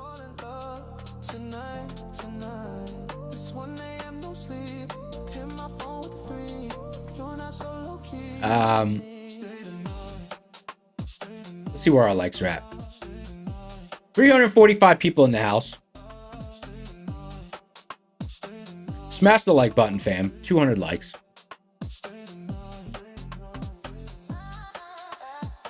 Who's being a scoundrel and scalping around this, just scalping around this volume, high volume area, or what? Who's being patient? Call me when you're outside. Say you got some time. Think you might fall in love tonight. It's 1 a.m. no sleep. Hit my phone with a 3. You're not so low. Oh, here we go. Someone's posting some sort of headline in chat. Patient, patient, patient. Same waiting.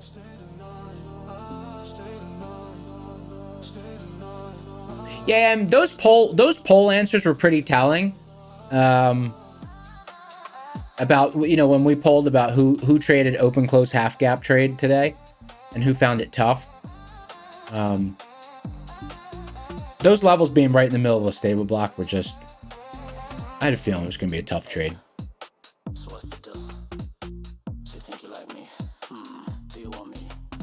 You think you want me? Hutachan is holding short from all-time high, getting frustrated. Holding short from all-time high? Damn.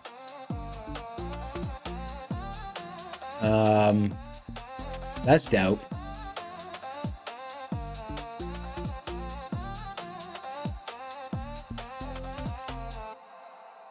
Let's see what we got here. I really wish I had marked out. I really wish I had marked out monthly maps prior to the open, because I think I probably would have been more open to taking the first entrance to this seed zone, like the shallower pullback into the zone, had I known that monthly maps on NQ had a pivot right there. You know, I don't know for sure how I would have read it in real time. It would have been like a game time decision based on the flow.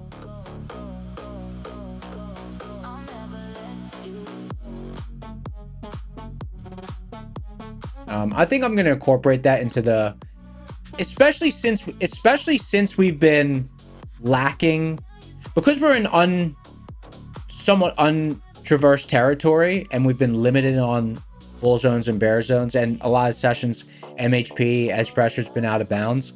For a little while, I think I'll incorporate that into my morning flow, just to mark out the bottoms of the monthly maps bull zones and the tops of the monthly maps bear zones, just because, like, look, today we didn't have any intra-session bull zone or bear zone pivots, but we did have interaction with monthly maps, bear zone top and bull zone bottom.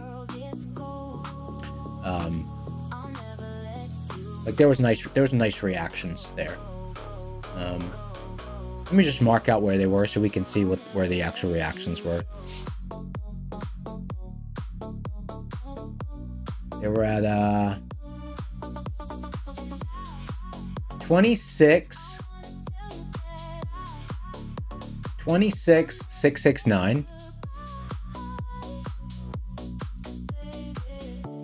I'll mark it on the 5,000 tick.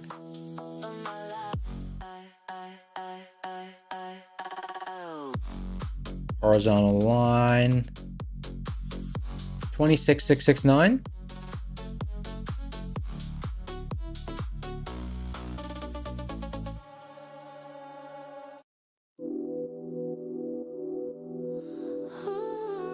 Oh wow, really sharp. Yeah, really sharp reaction there.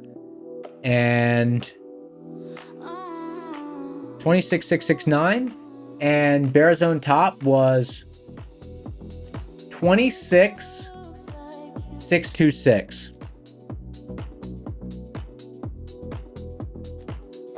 Twenty-six, 626. Wow. Damn, right at the top of the seed zone. Yeah. Yeah.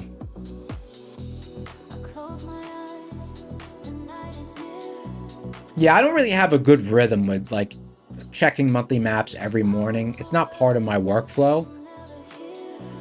It's not part of my workflow. I should probably incorporate that into my workflow. Because both of those were sharp pivots.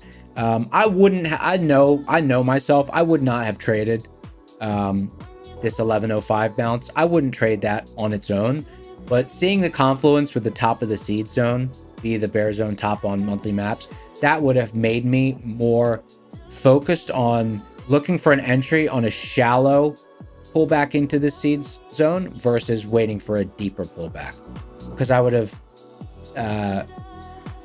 had something to provide me kind of backup on wanting it higher, because I had an order sitting at the top of the zone and then I pulled out. I'm like, you know what, like wait for it to get deeper into the zone. But now seeing that there was bear zone top there on monthly maps, that would have I would have put on at least some size there. Definitely not full size, but you know, it would have been something.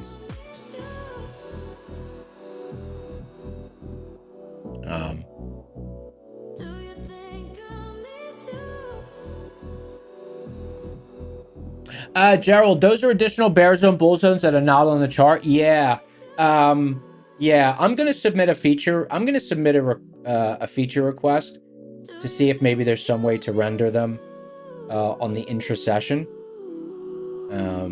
Like render monthly maps levels onto the intra-session chart. Like maybe like an on-off switch or something, kind of like we have with other stuff. But I'm at least going to mark them manually for the time being. Because they do tend to get interaction.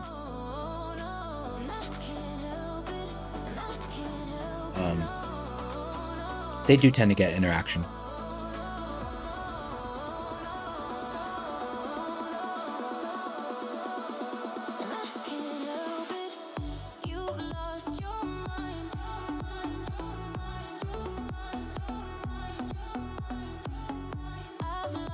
All right, guys, 318. Let's get some suggestions for a code word. Let's do another giveaway.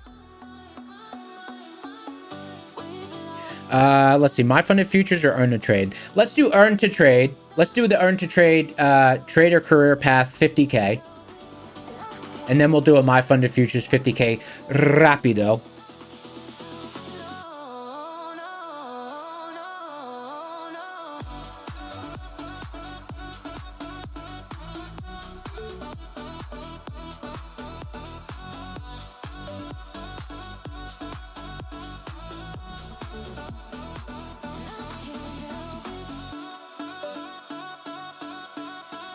Let me reset the giveaway engine.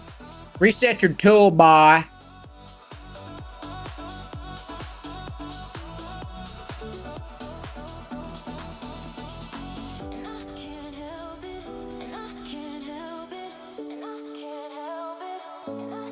Basically a no trade day for me. This sucks. I really want to pull back into that zone. Like we had a sharp reaction at it, so I still think the zone has the zone has edge. At least for some sort of reaction at that pivot.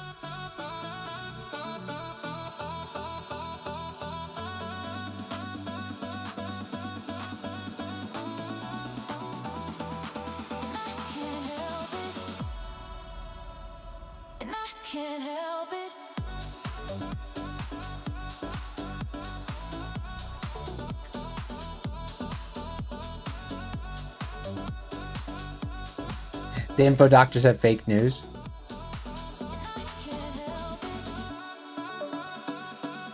Snow trades. The pivot would be, so by proxy, it would be DD band with S&P, and then the seeds pivot's 26,562. So if we get down to 26,562 on NASDAQ, ES should be around DD band. Now I'm not, I wouldn't trade it for a full reversal, but I would trade it for looking for some sort of reaction first time down there.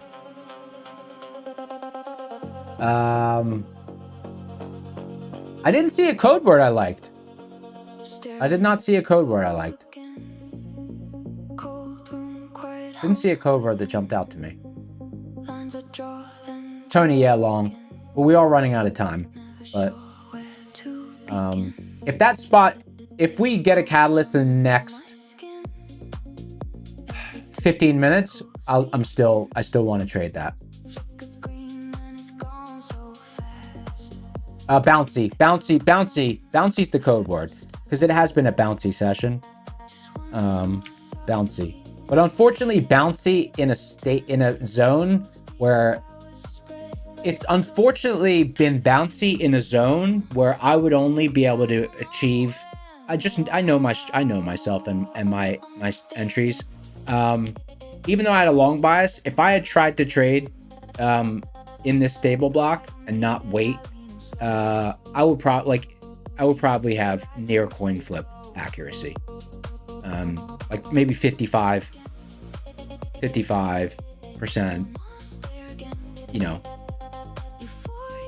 high 50s maybe. The edge is greatly diminished in the middle of a stable block for me. I just don't get directional drive.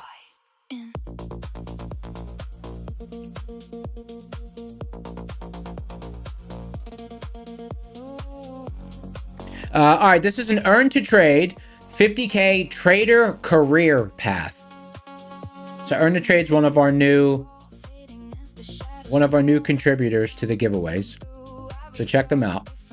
Use code SCORE 50% off. Nice.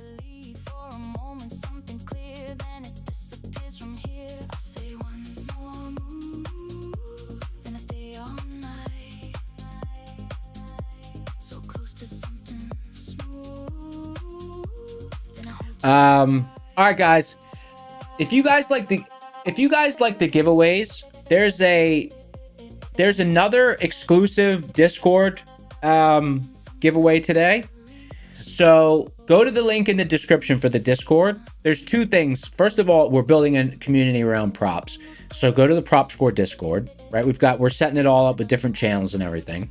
But then the other thing is, now this is just sentimental, but like I'm a pretty sentimental kind of person, and I know that there are people out there that are like that. If you join now, you get this, it's like an OG stamp. So you'll have it as like a founding, like an OG. Like it'll be a stamp only that you were a part of the beta. So years from now, you'll be like, you'll be able to be like, oh yeah, like I was there from the start. So I don't know. It's just cool. If you're going to be part of a community, it's cool for people to know that you were there from the start. Like I wish I knew about Rocket Scooter more than a year ago. I have the Lifetime Crewmates stamp. That's cool. Like, because I bought Lifetime. But I wish I had an OG stamp. But I'm not an OG. I wasn't there at the start. But I was there at the start for Prop Score. So go there for that. And then also you get exclusive giveaways. So here's the deal. We have a giveaway for 2 mystery accounts at 6:30 Eastern. So 30 minutes before Darb goes live. So like there's giveaways stacked throughout the rest of the session. We've got 2 more here. 2 more accounts here. Then we've got 3 accounts on Darb stream probably. And we've got 1, 2,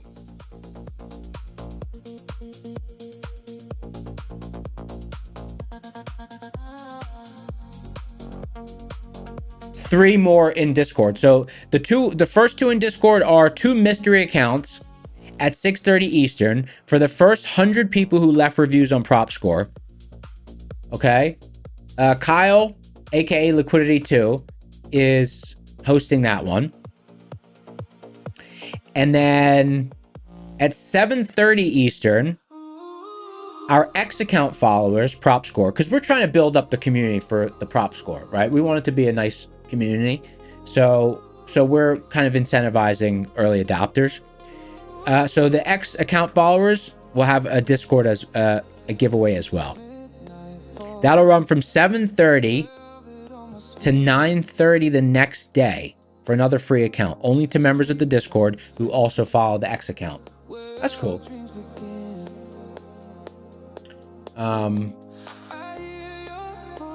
That's cool. Yesterday we did a round trip. Yesterday the market did a round trip. Today, so far, the market has done a round trip.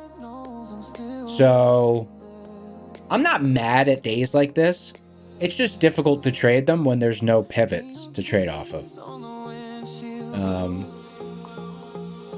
Or for me, like non-existent trade. I mean, you know, I trade around the pivots. So if there's no pivots, I'm inactive.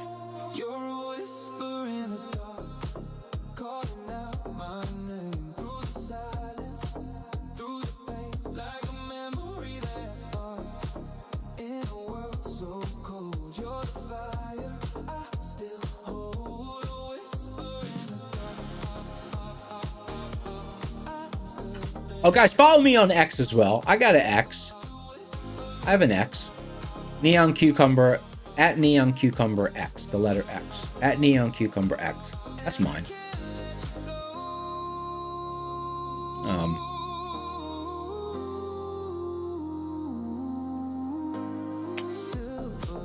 All right, let's do our giveaway. It's 3:27. 33 minutes to the close. Waiting for a catalyst. Let's just get some smokage. Come on, smoke this market. Come on, bring us down. I won't be up here. This is a terrible place on the chart. Horrible. All right, 7, 6, 5, 4, 3, 2, 1. Pick a winner. EL1 Trades. I've seen this person win before. Congratulations, EL1 Trades. Use a winner. Type something in chat. EL1 Trades already responded. They got a good internet connection, low latency. Look, they already responded. All right. It's your first time? Ooh, it's your first time? Cool. All right, so here's the deal. Click the link in the description for the Discord. Go to the contest channel. Message the admin name Slacks with a screenshot of your YouTube ID and a screenshot of your following the Twitter account Prop Score. If you don't have a Twitter account, they're free to create. Mike H said, would a bot have low latency as well? A bot would have low latency.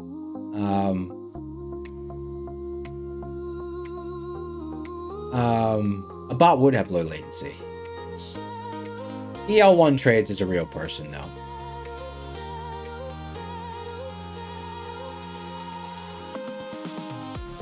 EL1 Trades is the real deal. Congratulations, brother. You won yourself a 50K TCP Trader Career Path account from Earn to Trade.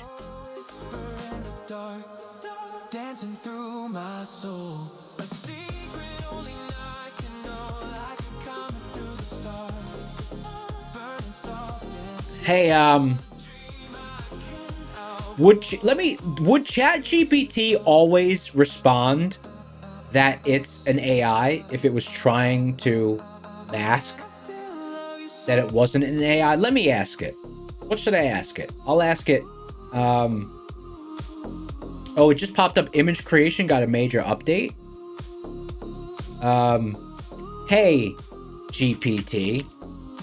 Would you always reveal that you are AI, or are there circumstances where you would try to hide it?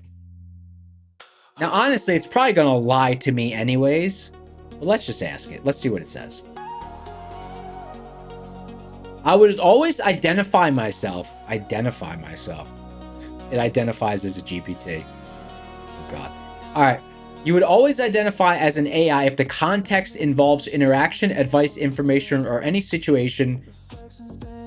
So in normal use, the answer is yes. You should be transparent. There are a few edge case formats where it may be implicit rather than repeatedly stated. For example, if you ask for a screenplay dialogue screen or roleplay involving fictional characters, roleplay, hey now, I can participate in the scenario without constantly breaking character. But even then, I'm still an AI assistant helping create content, not secretly posing as a real human. In short, transparency by default, no deceptive hiding. I'm going to respond. Sounds suspect. I'm responding sounds suspect. Let's see if it gets annoyed.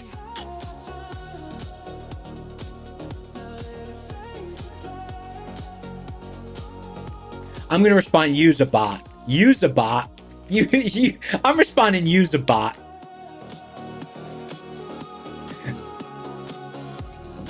Oh wow, it's getting an attitude. I said use a bot and it said, "Yeah, I'm an AI assistant. You're talking to a software, not a human." All right. I'm responding, "All right, big dog. All right, big dog." It was either that or champ. It was either that or champ. All right, champ. I started a new conversation. I didn't want it to affect my other one. Because I got a good relationship with the other chat.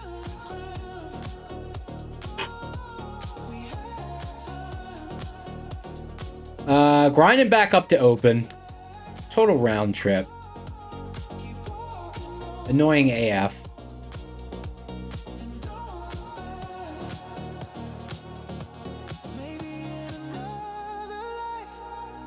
Call it Youngblood? Let's see. Myungmoo?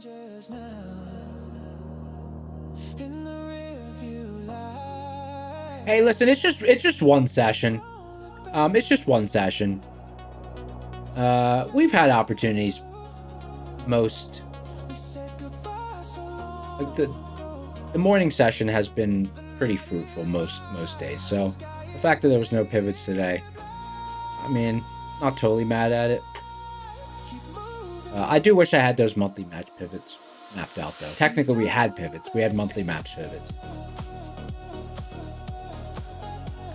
Quality Home said, would I short negative res with would I short the open with negative res? I would not.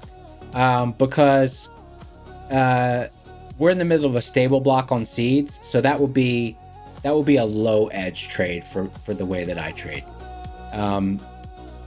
Like if let's just say we had negative res and the open was in the middle of a decision block on seeds, then I would, I would think about it.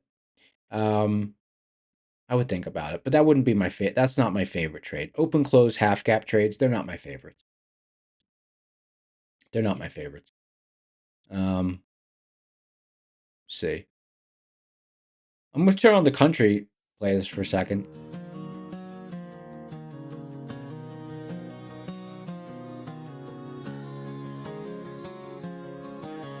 J Quality, it's a valid trade, but because I look for confluence with seeds, it wouldn't be something I would take. Lucid tried to hold the line, but I crossed it one too many times. My funded futures rest in peace. Fall for gains, got no release. I'm sure there was people scalping the tape today. Just kind of scalping in and out.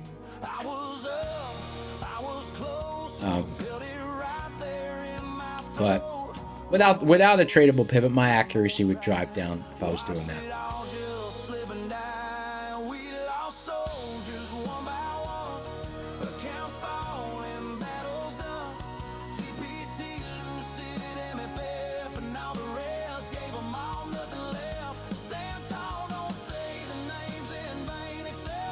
Louis verse, no open trade here. There's no pivot to trade off of.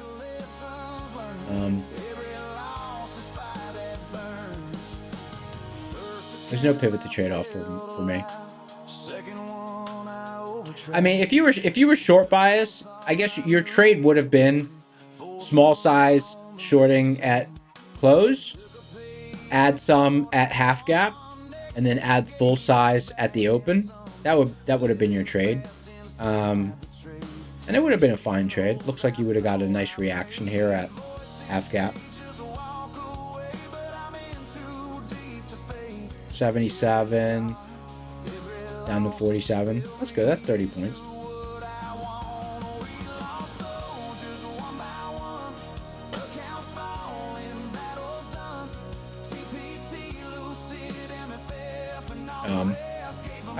I would just get chopped up here.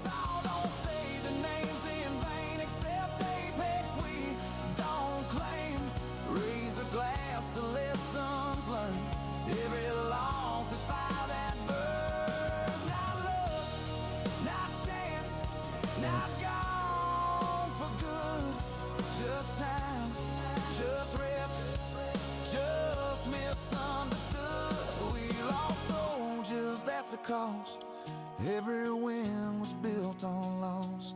TPT don't sit 71.29. Just looking at where the bear zone top is on ES. 71.29.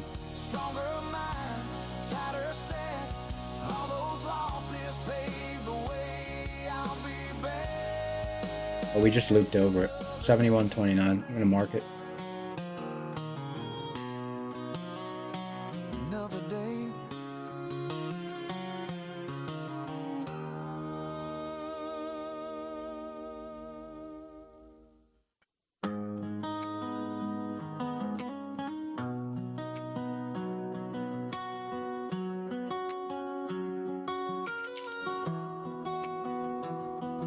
Another morning starts with the screen glowing bright, trying to steady my hands, trying to get my mind right. I map out the levels, breathe deep, take it slow. Tell myself today I'll trade the way I know. I swear I'm ready, swear I'll follow my plan, but the moment it moves, I'm a different man. All the discipline I practice starts slipping away like the market. That bear zone top has been, looks like it's been resistance. Follow your plan this time, you don't need that thrill, but once the candles start moving, I'm clicking on impulse still.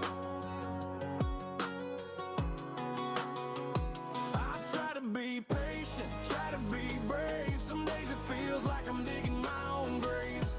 Still I show up, still I sit in this chair, cause I know there's Iran's decision not to be in Pakistan Wednesday is final. People posting news in chat.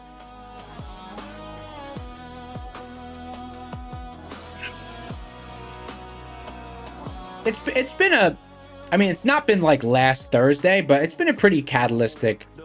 There's been a few catalysts show up on the chart.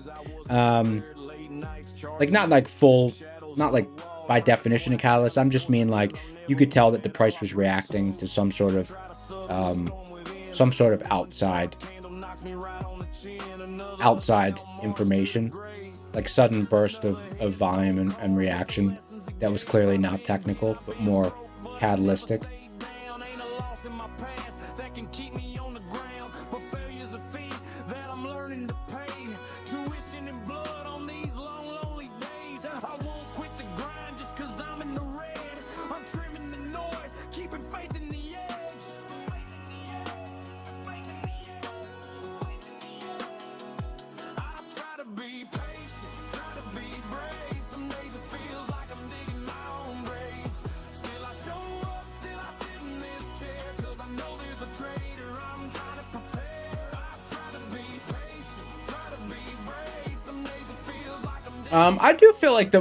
I feel like the market is becoming, these news headlines, I mean, I can tell based on what you guys post in chat, these news headlines are becoming so frequent that the market is becoming a little bit numb to them. Like they don't seem to create those massive directional drives. Like if you remember it was probably 3 or 4 weeks ago, we were getting like, there would be a catalyst on the chart and you would just get these insane like 100 to 300 point moves off of these news headlines. I think the market is just becoming numb to them. I think it's just so flip-floppy. rings for the sun hits the sky. Coffee's gone cold, but the fire's still alive. Rogue said market's still reacting and just becoming desensitized. Yeah, totally.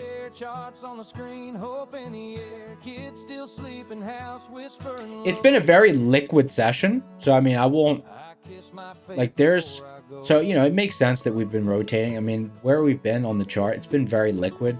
You can look at price velocity and buying velocity; they've been pretty well connected. You get a spike in volume, you get an increase in price velocity, you get volume slowing down. Price velocity's been slowing down with it. So it's been a healthy session, just kind of gyrating in this range though.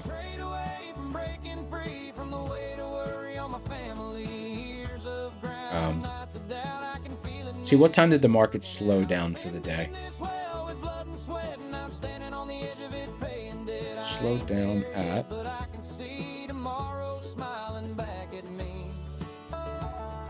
slowed down late. The market slowed down late today.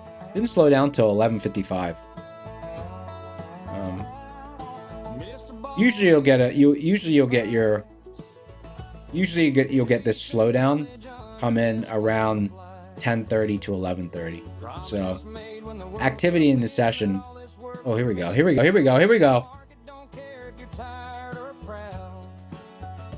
What's going on here? Nice little catalyst.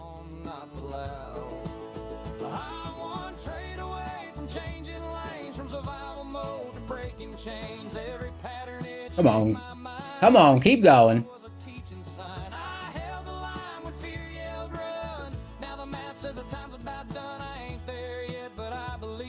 Road's been bending toward me. 8 minutes to mock. A little bit late. A man ain't rich by the dollars he holds. It's the weight he carries, the truth he knows. If I fall, I'll stand back up again, but I swear this time I'm close to the end. I'm on the edge of making it real, not a dream, something I can feel. All those nights where I wouldn't quit led me right here to the brink of it. For my family, for the time I lost, for every line that it ever crossed. I ain't lucky, I was forged and trained, and I'm ready for the moment, gain or pain.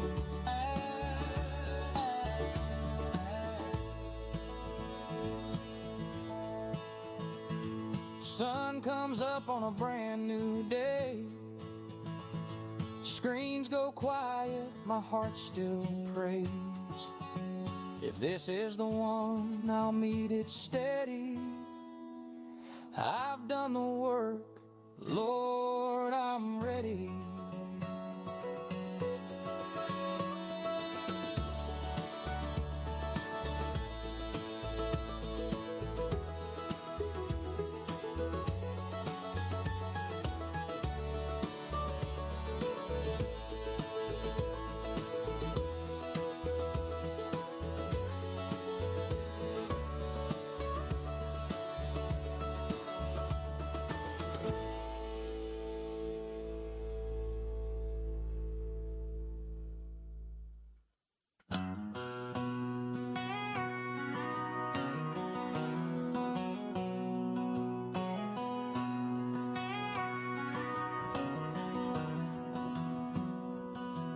When the market tanks on my side of town, that lonesome feeling comes tumbling down, and my whole account turns bright red.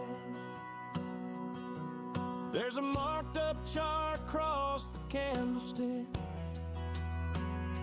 I got a position for two way in the red, where I sit alone and pray for the bounce. I spend most every night beneath the light of my trading screen. Now if you lose your one and only, there's always room here for the lonely to watch that dreaded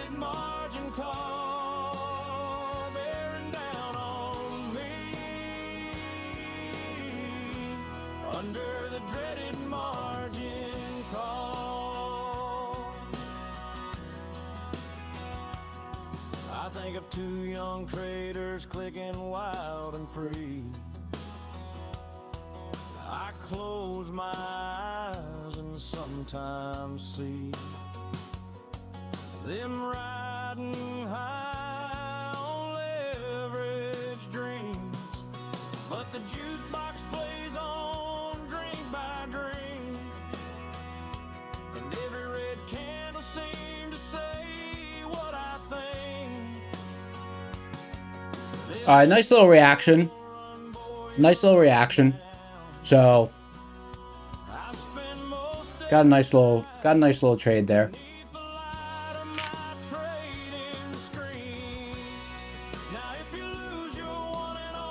All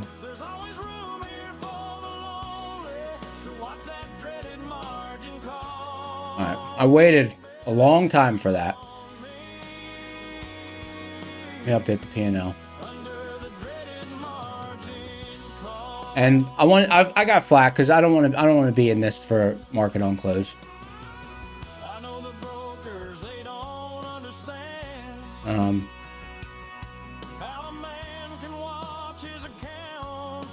It just came in time. Honestly, just came in time. Because like 5 minutes later, I wouldn't have been able to touch it. I didn't get full size on. I only was in, I think I was in maybe 3 micros, but whatever, that's fine. Doubled the profits on the session, so not complaining. All right. Oh, well, it just tagged target, but that's all right. I didn't want to sit in a rotation going into mock. And we were talking about it earlier, like by proxy. I said you could see when we came into that seeds pivot by proxy, we were at DD band on ES, right? So you could see like the sharp. That's why I wanted confluence, right? That's why I wanted confluence.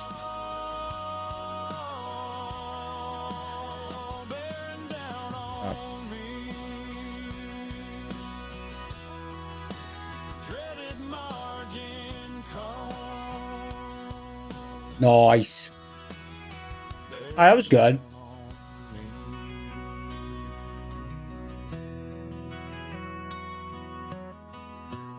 All right, let me get my chat back up.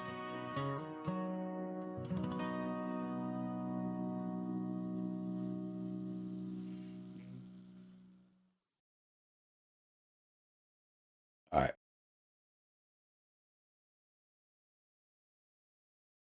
Damn, look, only 4 songs on the country list? Only 4 songs. We got to get some more country songs. Let's put on Darb 01. All right. Look at that. Listen, I waited literally. What was that? It's like the whole session. A whole session for that. If it was almost not wanting to touch that level. It was almost not wanting to touch that level. If it undershot it, that would have sucked. Because that was like hours of waiting. All right. So let's do our last giveaway. We got 11 minutes till the close. Our pivot got tagged. Ironbuck said, "Where was the signal to enter?" I mean, I had an order sitting there since before the stream started. We got the catalyst, baby. We got the catalyst. All right. So let's do our final giveaway. Let's get some suggestions for the code word.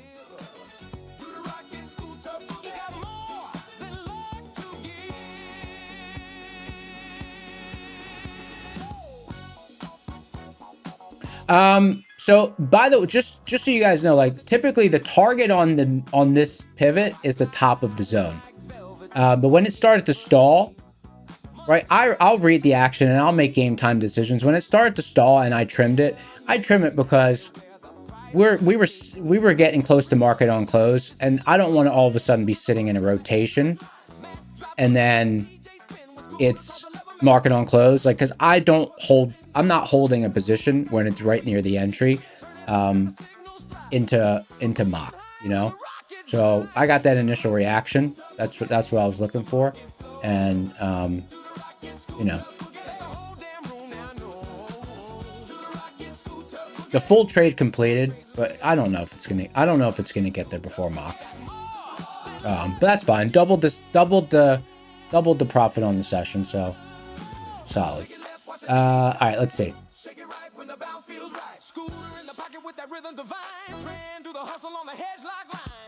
Weighted. Let's do weighted, because I waited. I waited the whole time. Someone was asking me if I should take the short at Res. I kind of talked through at open, close, and half gap. I talked through why I didn't want to take that. You know, I just waited. Let's reset the tool. Hold on, I didn't launch it yet. All right, start capturing. There we go. The code word is waited. So I waited basically the entire session. Well, I don't get my entry until 8 minutes before mock.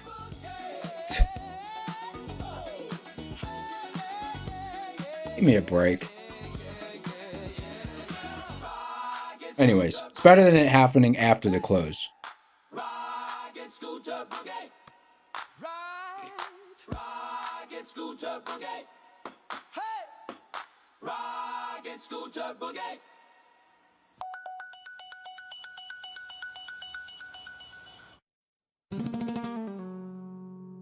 Bulls on bottom.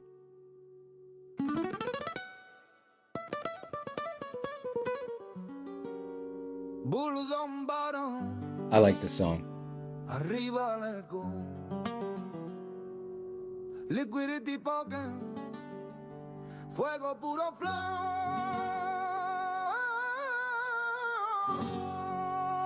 Rocket scooter. We're trading bow. Half got by. Vamos por el oro. Liquidity pocket party. Liquidity pocket pie.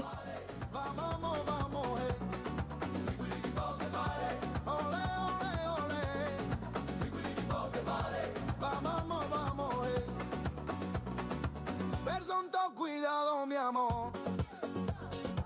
Monty cae del corazón. Hedge pressure type, but we're alive. Every single time, siempre a sobrevivir. Liquidity pocket party. Ole, ole, ole. Liquidity pocket party. Vamos, vamos, hey. Liquidity pocket party. Ole, ole, ole. Liquidity pocket party. Vamos, vamos, hey. Resilient souls, fuerza, corazón. Didi Benz, la pasión. Risk interval, we shine. Every single time.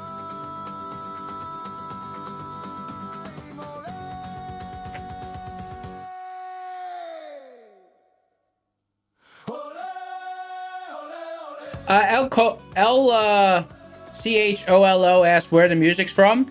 So in our Discord, we have a song submission channel. So members of the community submit songs, and they're trading related songs usually.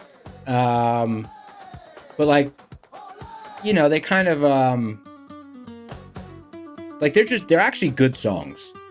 It's not like they're not like parody songs. They're just good songs. A lot of them are really good songs. People are saying waited because that's the code word for a giveaway. Plus we waited we waited like hours for an entry that finally popped up at 26,561. That was a really sharp reaction at that pivot. That's why I love when Rocket Scooter has confluence with seeds. It's like just nice edge. That's where that increase in accuracy comes from. Catch the green wave, watch the profits grow. Chart swinging side to side. Other gurus, wild ride. Scooter You're enjoying the vibe? Hey, good to have you here, man. Thank you for joining us. 5 minutes till the close.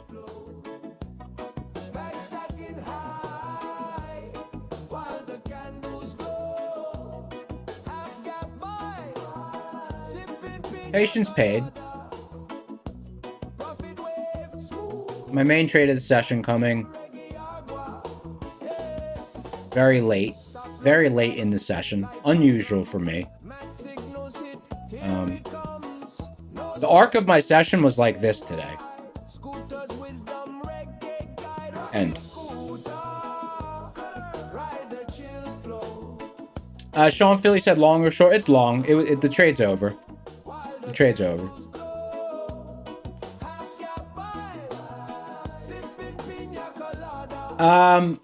El Trello said, "Do I trade in the mornings?" Yeah, I'm most active in. Although today nothing really happened this morning. Today was afternoon only.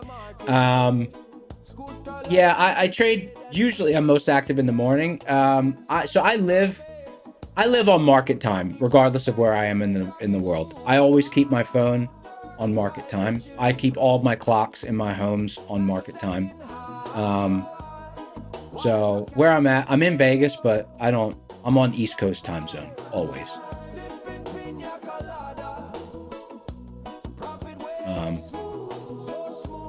Like I eat dinner on East Coast time zone. I go to sleep on East Coast time zone. Everything's East Coast time zone.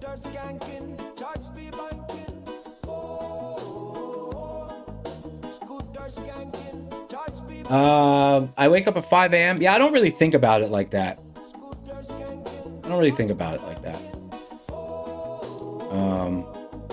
Because I wake up at 4 or 5. I wake up at like, I don't know, it's probably local time. I usually wake up at 7 or 7:30 Eastern. So that's like 4. I wake up at like 4:30 local time. But it doesn't feel like that because like I go to bed at 10 or 11 Eastern, which is like 7 or 8 local time.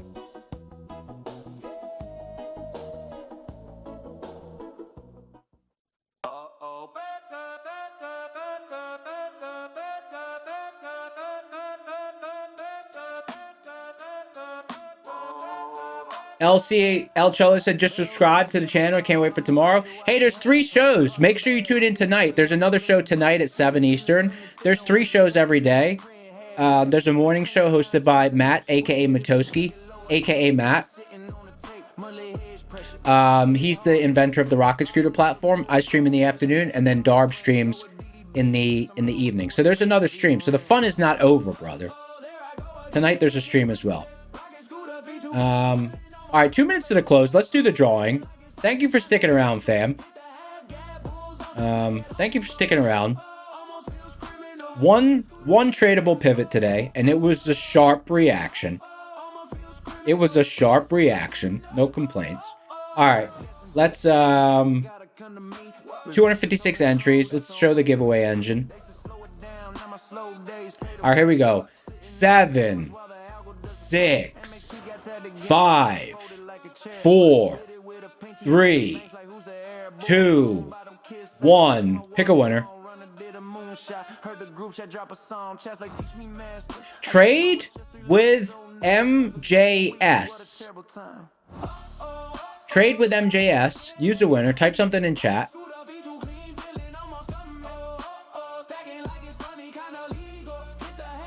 Rigged.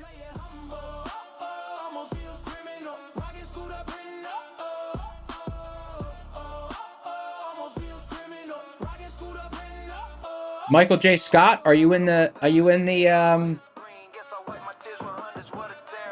Hey Pan K, what's up, brother? We don't select people, we do giveaway engine. Trade with MJS, are you in the house? I'm gonna give it a 10 count. It's not 10 seconds, but it's a 10 count. 10, 9, 8, 7, 6, 5, 4, 3, 2, 1. I'll give it 10 seconds to clear out because I know there's a delay. Pretty sure they didn't respond.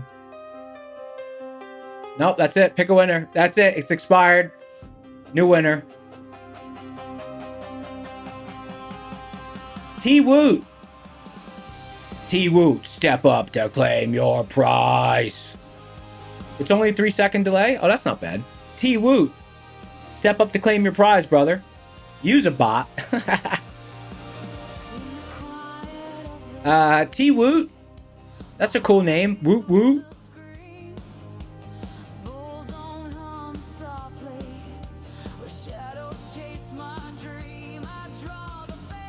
T-Woot.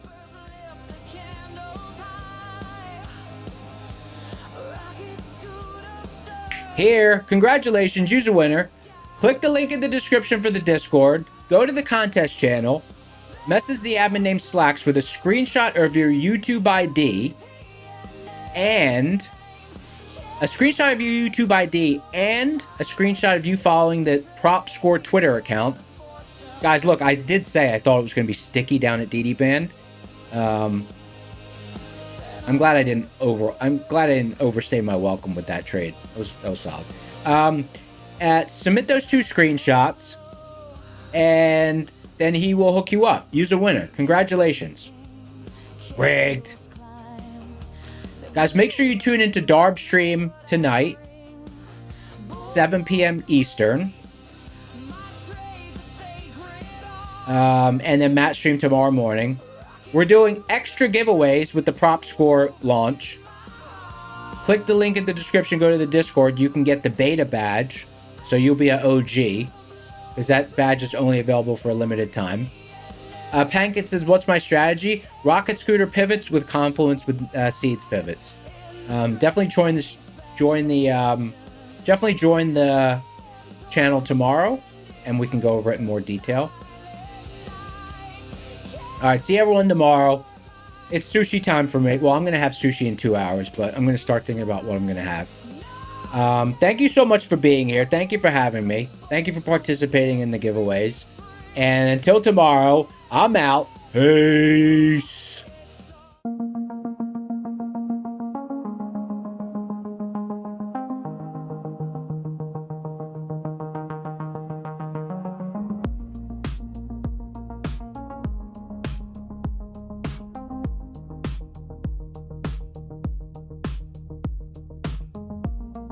Screens glow like city lights, heartbeat caught in the candles rise. Ticks drift through the static haze, future whispers in dead waves. Charts breathe, pulse of cold.